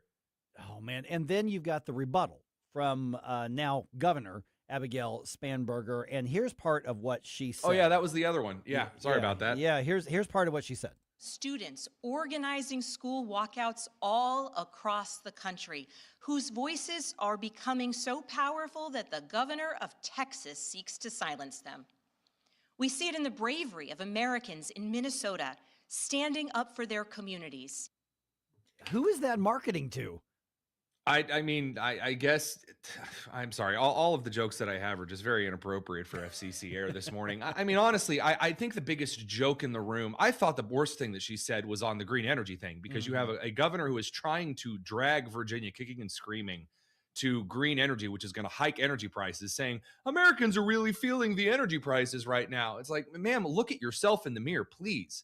But aside from the just another Botox left-leaning blonde lady getting up in front of the country and talking, I guess it was marginally more entertaining than Elisa Slotkin last year, if there was any difference at all. I mean, she thinks everything is brave, everything is stunning, everything is great. Awesome. Again, Hakeem Jeffries pinching the bridge of his nose, really depressed. Who is that inspiring? And I think that's the question, Mike. I don't have an answer for you. I don't have a minor in political science like some individuals on the station, but well, I mean, just saying. All it gave me was constipation. I felt like Cory Booker. We're visiting with Tony Kinnett from the Daily Signal, and of course, the Tony Kinnett Show podcast here as well. Okay, so let's also talk about that big visual, which this was, I think, probably one of the strongest visuals that the president had. Just paraphrasing, stand if you think the federal government should put American citizens before illegal aliens. Not one single Democrat stands up. They were had for that moment. No. And that is going to, I would think, last from now until the ads in the election cycle in August and November. So it will last. Will it be effective by that time? I doubt it. And don't get me wrong, I think it was a very powerful moment. But the idea is like, we found the election campaign. It's like, okay, well, that we've done that before, and it didn't necessarily pull big bucks. So once we temper that realization, yeah, it looked freaking awful. Yeah. Now, I always appreciate how there are Democrats who nobody knows. And this is always a slam on, us as hosts who it pans to this random Democrat who looks like he was about to fall asleep and or die. And I thought, who is this Mitt Romney discount Temu great value man? I have no idea who this is, and I'm supposed to know. I still don't know who he is. Honestly, it could have been some random guest somebody brought in that like the discount CEO of Pfizer. I don't know. And stuck him there, and he looked upset. All the other Democrats were upset that Trump was talking about citizens. Talib and Omar were heckling like the immigrant lesbian mock-up of the Muppet hecklers. It was just a weird reaction to Trump's very basic unifying citizen comment thing. The same with the they some of them clapped for the hockey players, but they wouldn't clap for Irina Zarutska's mom. Right. Like, what is wrong with these people? And again, Trump knew that going in. I mean, he played that, seeing the reaction he got last year to the not standing or clapping thing. He just played that the entire time. Whenever there was any crowd interaction, that's what it was about. And it's way better that it was that than him reading a list of my favorite Supreme Court justices. I mean, that played better. I'm just going to say it. Okay, so last minute or so, we've got Tony. What this is, I do think that this is some momentum on the side of the president and his agenda at the moment. These things fade quickly, but what is it that he should use this to capitalize on the most? And then conversely, right after that, can the Democrats pull any momentum out of this event? Because this is what the whole country's talking about for the next 24 hours. So can they pull momentum out of this event, like rabbit out of a hat? No, they can't. The best that they can hope for is for Republicans to snatch defeat from the jaws of victory. I think Republicans and the president, what he needs to capitalize on, this kind of speech was good because it wasn't going all in on some of the stuff that end up making all of the news and the media clips and things like that. Keep it up. Do this kind of thing. Focus on the Senate. I would say also turn the IRGC into a parking lot, wipe out a cartel, lower energy prices, keep it going. Q2 is going to hit. Tax returns are going to come in. That's going to be good. Democrats, what do they need to hope for? I guess that the giraffe harmonica man doesn't come back. I mean, but that just usually means not taking too much Benadryl before bed. That could be. I mean, and the giraffe man's, his name wasn't Stunning and Brave? I don't remember what his name is. He just said he's been arrested from ICE 3 times, and then he played Act Blues Traveler. For God's sake. Okay. All right. So, Tony, let's put the website. So we already tagged you on social media. People want to catch your podcast, work on Daily Signal. The way to be in touch is what? You find me over at Twitter at TheTonus, TheTonus, or Daily Signal, YouTube, Rumble, that kind of a thing. You'll find me. All right. We'll talk to you again soon, man. Thanks so much. You got it, guys. All right. The reaction from the president's speech. We'll give you another one of those clips from Governor Spanberger, just in case you're a little too hyper right now and you need to, feel the sleep coming on again. And we do have an update on that tragic situation in Southwest Missouri. We know a little bit more about the man who murdered 2 sheriff's deputies. We'll say about that in the news dump right around 8:21. You have a soul sewn up, it is no more. And all the ones depart, no destination. You're making cold mind to fight your war. Stop it right now. Mike Ferguson in the morning. Someone in that control room is out of control. On News Talk STL. Stop it right now before you blow us all away. If you love your pet, which I know you do, then they deserve the excellent treatment and care they'll receive at Pacific Animal Hospital in Pacific, Missouri, a full-service veterinarian facility. Originally built and grown by my dad, Dr. Bill Jones, a new generation of wonderful veterinarians and staff at Pacific continue to provide outstanding medical, surgical, dental, boarding, and grooming services for your favorite furry friends. Our family entrusts the care of our pets only to the experienced docs and staff at Pacific Animal Hospital. You should too. Call them today, 636-257-2100, 24/7 at PacificVets.com, PacificVets.com. Yo, this is Vic. Vic for Vets is proudly honoring our veterans. Every Wednesday at 11:05, you'll hear about that day's honoree and their incredible service to our country. Hi, it's Ken. You want to nominate a veteran? Send their name, service information, and story to me, Ken, at NewsTalkSTL.com. Brought to you by Alamo Military Collectibles, Gemini Wealth Group, and Heroes Care. Together, let's celebrate the heroes in our community, Vic for Vets, where honor meets gratitude. Do you own a timeshare? Well, face the facts. You made a mistake. You made a bad purchase. A timeshare is not an investment. It's a money pit that continues forever. If you use your timeshare, that's great. But if you don't and you want to legally get out of your contract, call my friends right now at the Timeshare Exit Hotline. They're an experienced team of lawyers who help good people like you get out of a timeshare contract that they just don't want. Don't throw away your money on maintenance fees. Use it for things you really want. We can help you end your timeshare contract and stop the money drain immediately. If you're ready to move on with your timeshare, call our team right now. Cancel your timeshare now with this free call. 800-524-1641. 800-524-1641. 800-524-1641. That's 800-524-1641. St. Louis's new choice for conservative talk. Live and local. I need to know what's going on in my city. News Talk STL.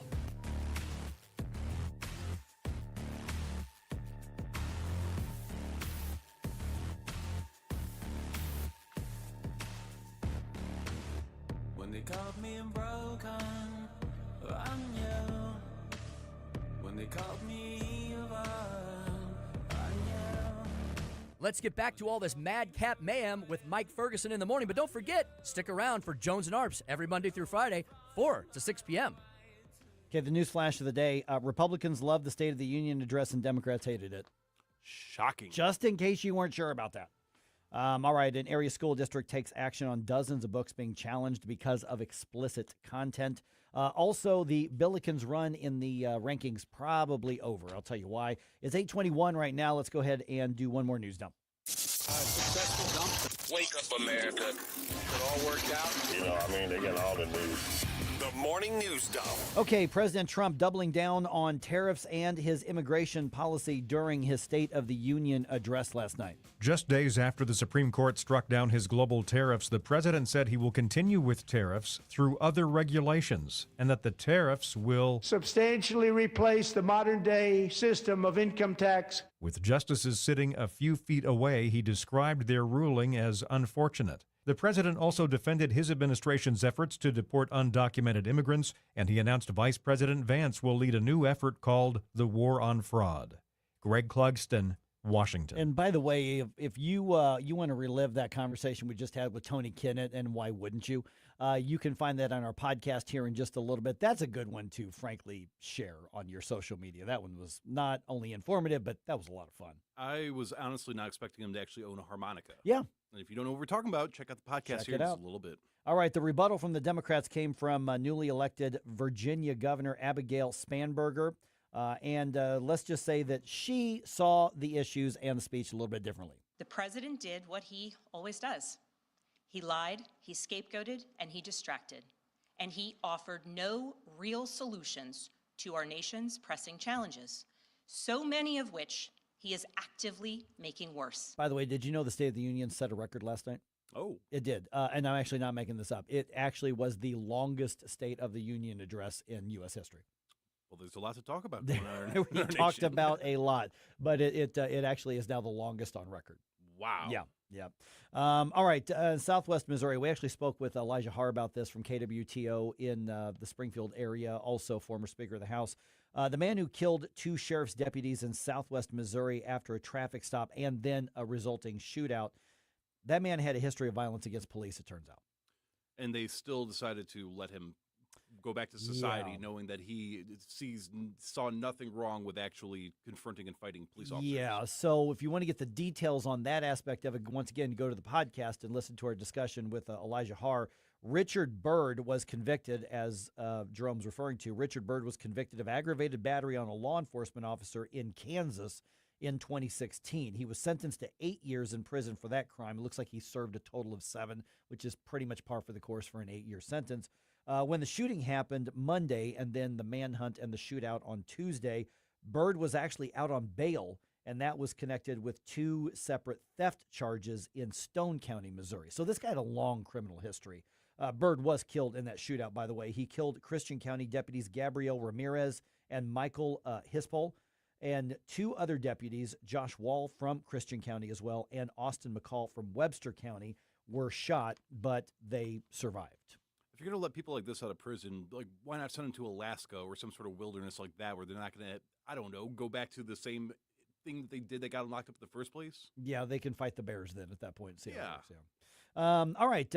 A woman with close ties to former St. Louis Mayor Tashara Jones is sentenced to 3 years in prison. KMOV's Corey Stark reported on this case last night. Corey Elliott is a contractor whose companies received numerous city contracts and grants over the last several years. In November, she pleaded guilty to federal wire fraud charges in connection to pandemic relief funds. Well, today, Elliott was sentenced to prison and ordered to repay the $1.7 million she acquired through fraud. Okay, so those loans were obtained through 2 businesses, and they were among the loans, by the way, before the charges were filed and before the prosecution happened. But those were among the many, many loans, quote unquote, forgiven by the government. And when I say quote unquote, I don't think that the government ever intended to recollect these. They called them loans, but they were just big money giveaways, which was part of the inflation process. But she had 2 different business entities on file, and she got that $1.7 million from basically 3 different grants for those 2 business entities. It's really incredible when you look at how many people from the Tashara administration or within her orbit even have been convicted or charged with fraud and embezzlement and all sorts of other And crimes. then you look at the members of the Board of Aldermen as well during that time. Yeah, it was just a massive. And then, of course, that was the era of, the prosecuting, the circuit attorney, all that sort of thing. So it was just a mess that the city, frankly, is making some progress in cleaning up. So good on the new ones. That's good. Okay, the Utah judge presiding in the case against Tyler Robinson, of course, being the man accused of assassinating Charlie Kirk, that judge dismissed a motion by the defense. Okay, this is a little complicated. The defense tried to disqualify the state prosecuting attorneys. Okay, that was the motion that they had, was to say, hey, they have a conflict of interest. The conflict of interest that they were arguing was that one of the state prosecutor's daughter was at the event at Utah Valley University where Charlie Kirk was killed. So that's why they said, well, you have a daughter there, therefore, she was in the crowd, therefore these prosecutors have a conflict of interest, trying to get them removed, which would basically just be a way to stall the trial and to give more time to do a plea bargain or try to shore up your case. But here's how Judge Groff ruled on that. The court is persuaded by the evidence presented that daughter is not being called to testify because she has no uniquely relevant testimony to give, and the state has access to much stronger evidence from other witnesses. Okay, prosecutors plan to seek the death penalty against Tyler Robinson. He has actually not entered a plea yet. Yeah, I mean, that's the right call from the judge, in my opinion. If it was the defense attorney's daughter that had been there, I can see that maybe being a bigger conflict of interest. But if you're already prosecuting the individual and your daughter was there, I can't imagine that being some sort of, conflict of interest when it comes to the case. Yeah. Okay, Francis Howell Families tells us about 2/3 of the books that are being challenged because of explicit and other inappropriate content are actually being removed or restricted from the school libraries. We spoke with school board member Jane Puszkar about that a little bit ago. Again, that's going to be up on the podcast here in a little bit. So if you're not subscribed to News Talk STL's podcast, or specifically to the Mike Ferguson in the Morning one, that's where you're going to find these discussions. So the next time one of your leftist friends says, you conservatives are trying to ban books, you're trying to burn books, okay, send them that podcast because we explain the difference. Yeah, and remind them we're not banning books, we're deporting them out of public schools. Yeah, exactly. So a committee was put together to review the challenged books, and so far they've agreed about 64% of the time with the challenges. So far, 22 books have been removed completely due to explicit sexual content. And I read some of the excerpts. Explicit sexual content that is being paid for by taxpayers and given to minors. So nobody's arguing that these books should be illegal, but they are saying schools shouldn't be giving them to children. Yeah, they can stay in a public library somewhere else, or you can buy them off wherever bookstore you go to. Yeah. But why are these being made accessible to people that this does not serve an educationary purpose for? And the reality is that there's a shield between the parents and the students during those school hours. So, this is, if you want to buy that, like you said, Jerome, if you want to buy that and even give it to your own kids, you can buy it on Amazon. You might be able to go to the public library. They probably still have that. Or you know what? You can go to the store on the east side. They probably have it there as well. All right, the Billikens' run in the national rankings is probably over after this week. I'm predicting right now that the Billikens fall out of the national top 25 altogether. SLU lost to Dayton on the road last night. Final score 77-62. Billikens came into the game ranked 23rd in the nation, but they have lost twice over the last 2 weeks. Both of those losses to unranked teams. They are 25-3 on the season, so they're still having an incredible season. They are in first place in the Atlantic 10 by one game. They've got a one-game lead over VCU. They are going to the NCAA tournament, but I really think that starting next week, they're out of the national rankings. UFL announces new rules for the 2026 season. Among them, this is going to be interesting, any field goals that are kicked from at least 60 yards out, 4 points, not 3 points. Ooh. Changes the strategy. Yeah. This is going to be interesting to see that. Go to the UFL's or the Battlehawks social media platforms, and you can see all of the new rules described there.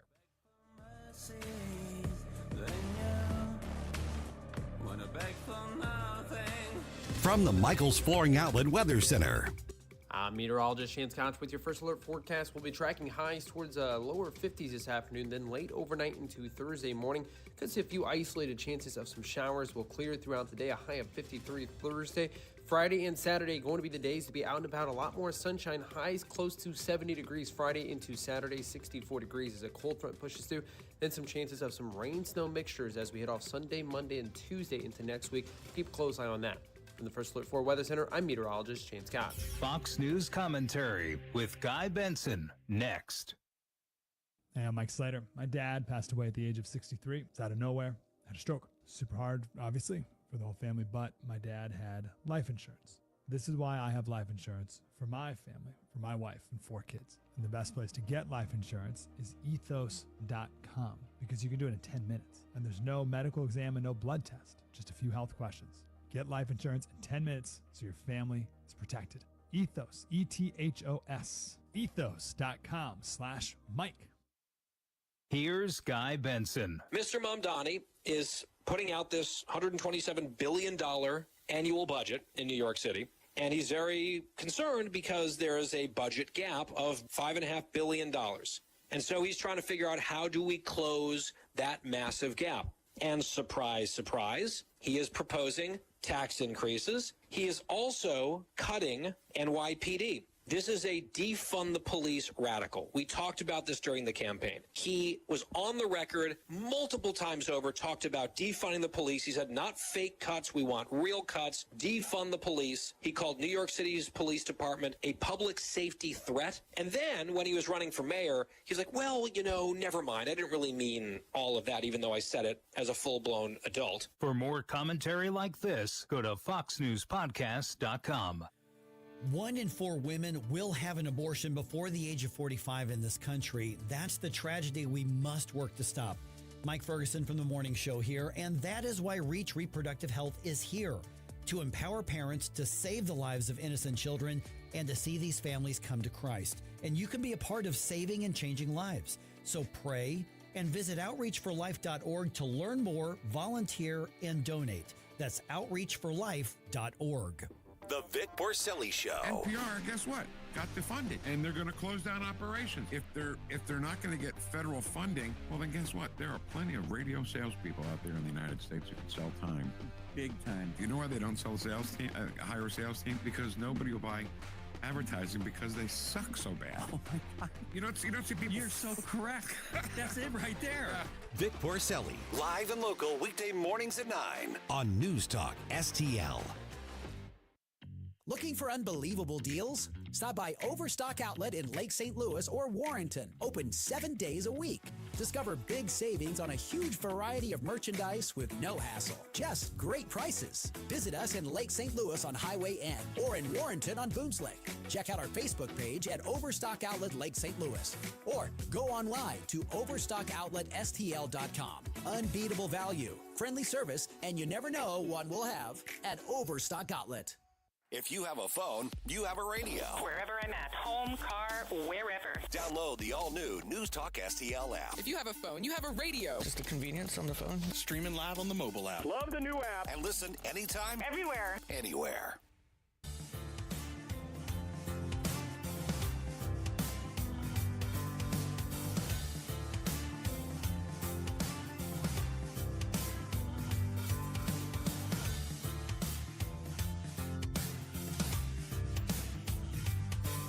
Hi, it's Vic Porcelli. And Ken. Hi, Ken. Hey, Vic.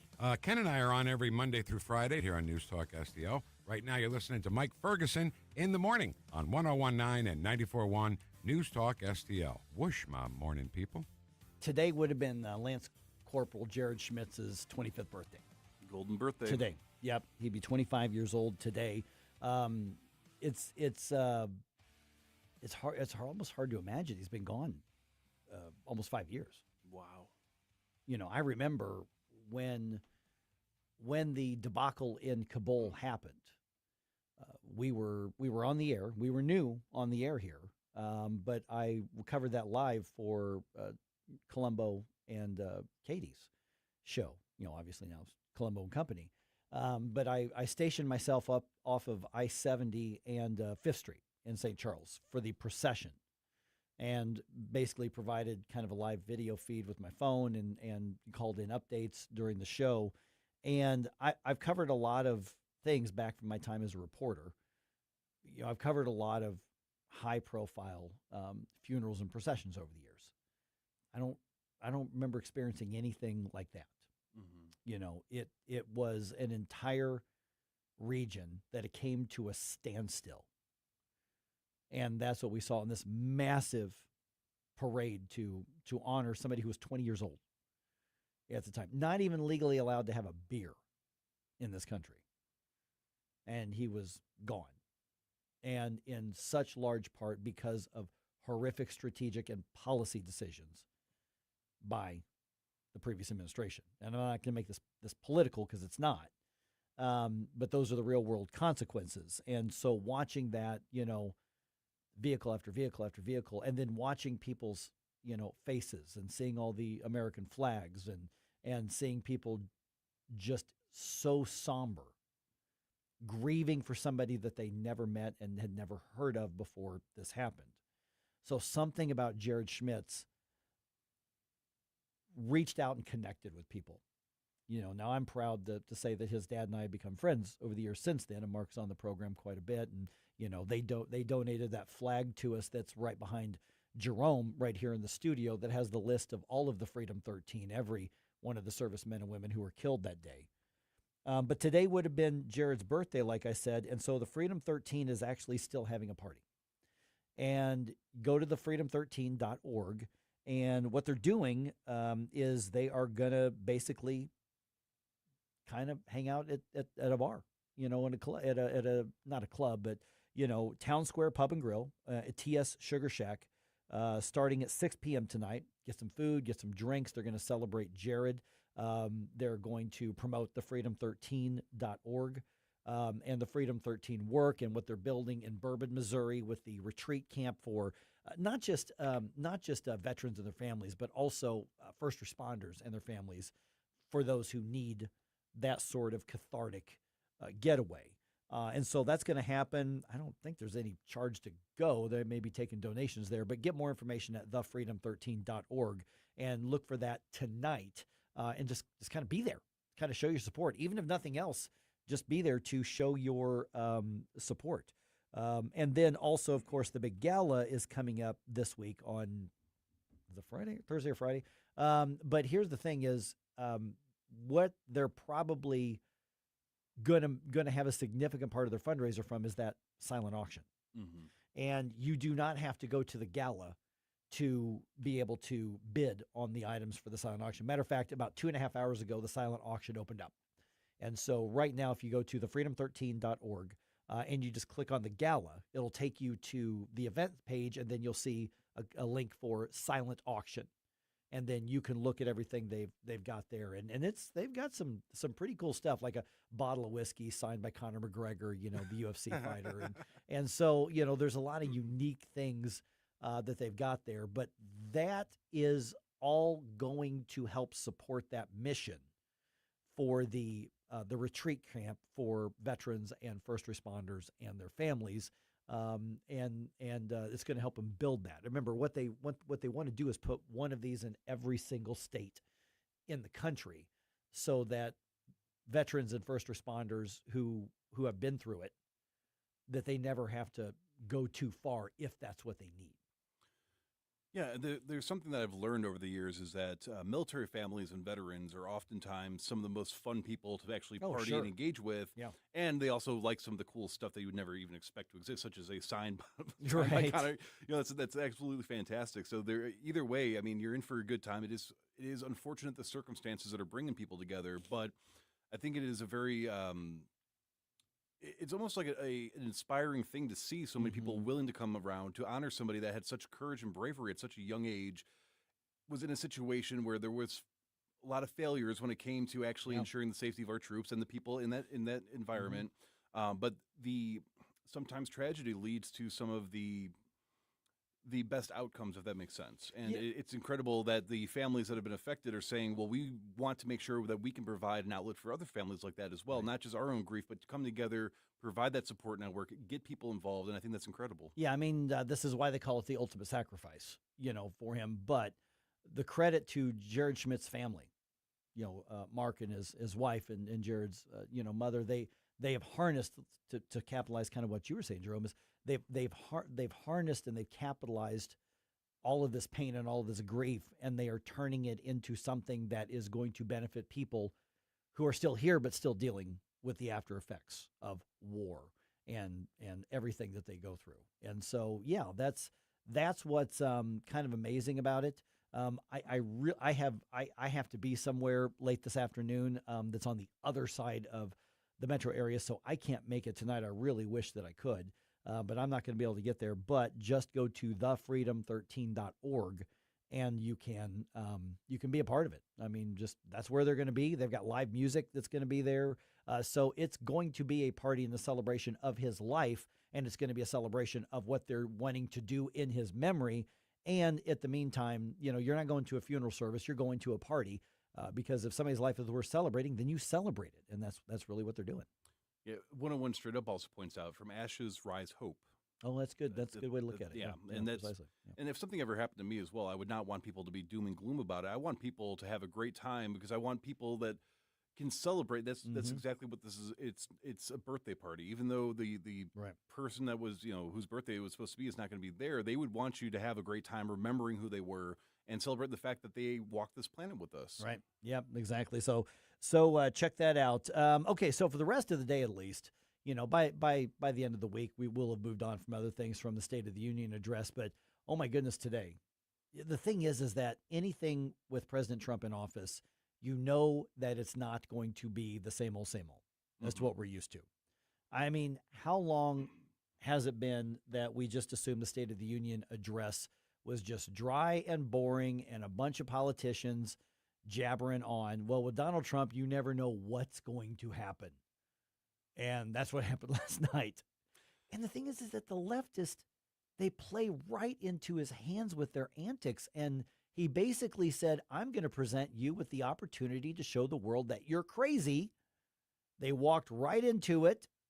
And then he, from the dais, said, look, these people are crazy. It was, I'm not going to say I appreciated the antics of the Democrats, because a lot of that was just nonsense. But one of the interesting things when I was going through and trying to look up what people were talking about regarding the State of the Union is it brought me back to when Biden gave his last State of the Union, and just the contrast in not only the tone and the energy, but the the themes.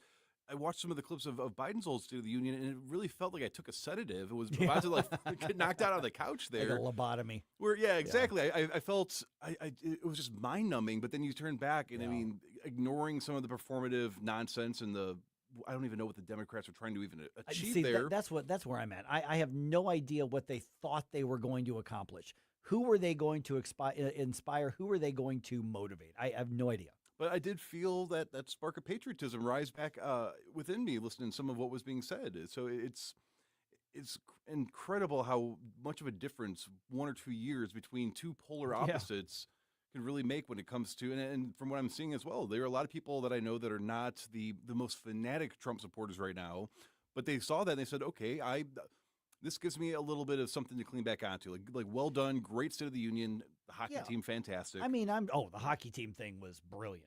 It really was. I mean, listen, I critique President Trump when I think he's wrong. You know, I give him credit when I think that he's right. I just try to call balls and strikes. I'm not the biggest Donald Trump fan. I disagree with him on a lot of his policy. I think he gets a lot of stuff right, and I think he's accomplished some things that nobody else would have been able to accomplish. But there's no way you can look at what happened at the State of the Union and come to any other conclusion than this was a big win for him. I'm not even going to say necessarily Republicans in Congress, but for him and his agenda. Now, you can like or not like his agenda, but that was a big win for him, and he basically spiked the football on the heads of the Democrats last night.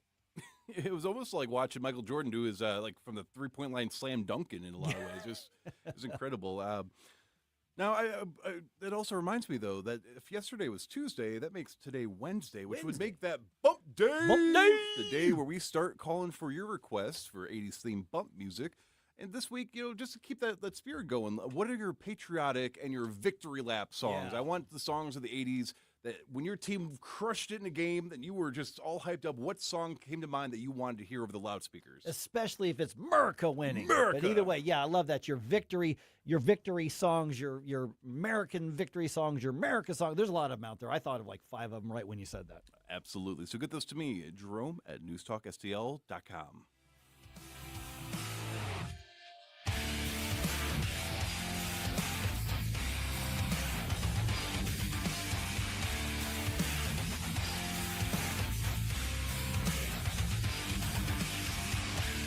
Mike Ferguson in the morning. Democrats produce mobs. Republicans produce jobs. On Newstalk STL. Hey, Columbo here for Rockwood Charcoal. Rockwood is made from 100% pure Missouri oak and hickory, so you're cooking with the best and supporting local industry and a local business all at once. There's over 100 area Rockwood retailers. Find yours at rockwoodcharcoal.com. I'm Dr. TJ, owner of the Institute of Natural Health, co-owner of Optimal Nutraceuticals, and the host of Wellness One. Wellness One is designed to cut through the nonsense and provide you common sense science-based information regarding health and wellness. On the show, we discuss topics like thyroid health, gut health, hormone optimization, and many others. Our show airs Saturdays at 10 a.m. and 2 p.m. and Sundays at 11 a.m. and 3 p.m. right here on Newstalk STL. And you can visit us at inhstl.com. That's inhstl.com. It's more than a rebellion. When your teen is slipping into drugs or alcohol, when social media and pornography consume their time and their mind, when depression and even suicidal thoughts cast a shadow over your home, as a parent, you feel powerless. There is hope. At Turnabout Ranch, troubled teens step away from the chaos and into a clarity of nature on a working cattle ranch.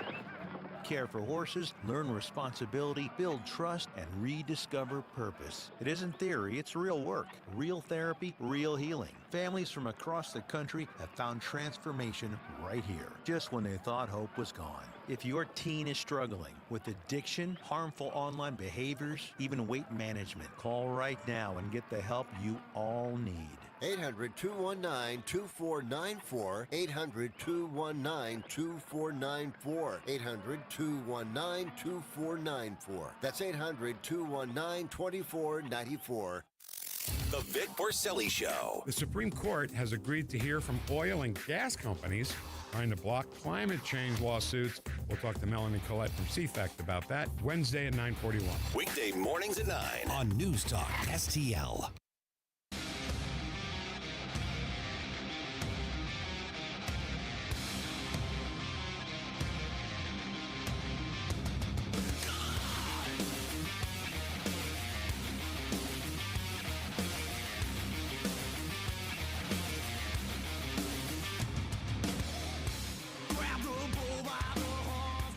Jamie Allman here, waiting for you for the 3-Martini Lunch, the Common Sense Radio, the Allman Report on Newstalk STL. Now back to Mike Ferguson in the morning. Okay, so pre-State of the Union address, we were looking at the polymarket betting. Yes. Okay, so were there big winners and big losers on this one? Yeah, so at the time that we were checking it, of course, we're a morning show, so not everybody that gambles woke up at the point. But there were some very clear winners and losers. Where did that go?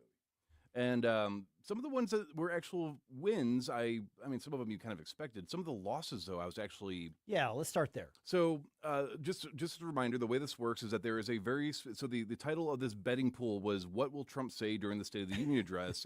And the way it works is that it's either a phrase or a specific word, and it has to be, so it doesn't matter the context, it just has to have been said. But it has to be like those words, not that's what he meant. It had to be those specific actual words. So America/American being said 50 plus times, that was a yes. So if you voted that you think that's going to happen, the betting pool for that one was about $250,000. And again, these are like 50 to 60 cent votes. These are, not very large bets. The entire betting pool actually was $3.4 million for all of these. So if you got all of them right, then that was, you got a chunk of that.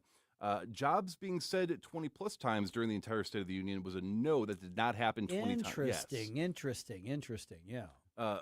Biden being mentioned 10 plus times did not happen. See, and that's actually, I'm actually kind of glad that one. I think there are too many Republicans who are hanging on to Biden bashing. The country has moved on from Joe Biden. He is not a factor. He was barely a factor when he was towards the end of his term in president. Nobody cares about Biden anymore. So that's actually a good move on President Trump's part. Now, these four particular ones kind of stood out to me as well. So Kamala/Harris was not mentioned apparently at all. Oh, okay. Kennedy, as in Robert F. Kennedy. Okay, sure. Or the term autism was not mentioned. Now, see, I'm a little surprised that RFK wasn't, because the president is like really big on what RFK is doing. And RFK is one of the few cabinet members who's actually appealing to some people on the left, because RFK is like a really big government guy. I mean, he's a leftist, so I'm a little surprised that wasn't more prominent in the speech. The phrase, the words Middle East, apparently were not mentioned. They may have mentioned places in the Middle East, but the actual words, according to, and they also had like web crawlers and bots that were consulting news articles being published and transcripts being posted. So that's also helping confirm this. Make America Great Again /MAGA apparently did not come up. Really? That's according to Polymarket. The pool was $37,000 something, and the people that won were the ones that bet that would not happen. Huh? Like a certain number of times, or not at all? Not at all. So this just says, will Trump say this during the State of the Union address? MAGA/Make America Great Again apparently was not said. That's fascinating. Now, I did not personally watch every single minute of it, so I can't confirm. I'm trying to think back. I'm like, of everything that I watched, because I mean, this thing goes on about when I'm going to bed, and so I'm watching as much of it as I can after the fact, and I didn't even think to listen for that, because I think we've got that phrase so embedded with our concept of Donald Trump that I'm just surprised that wasn't ever said. Mr. Speaker was not said. Wait, but it has to be. That's part of the protocol. Or maybe he said Speaker Johnson. That may have been the case. Now, so and again, this is specifically for Trump saying it. It's not anybody else involved in. But the protocol is, thank you, Mr. Speaker.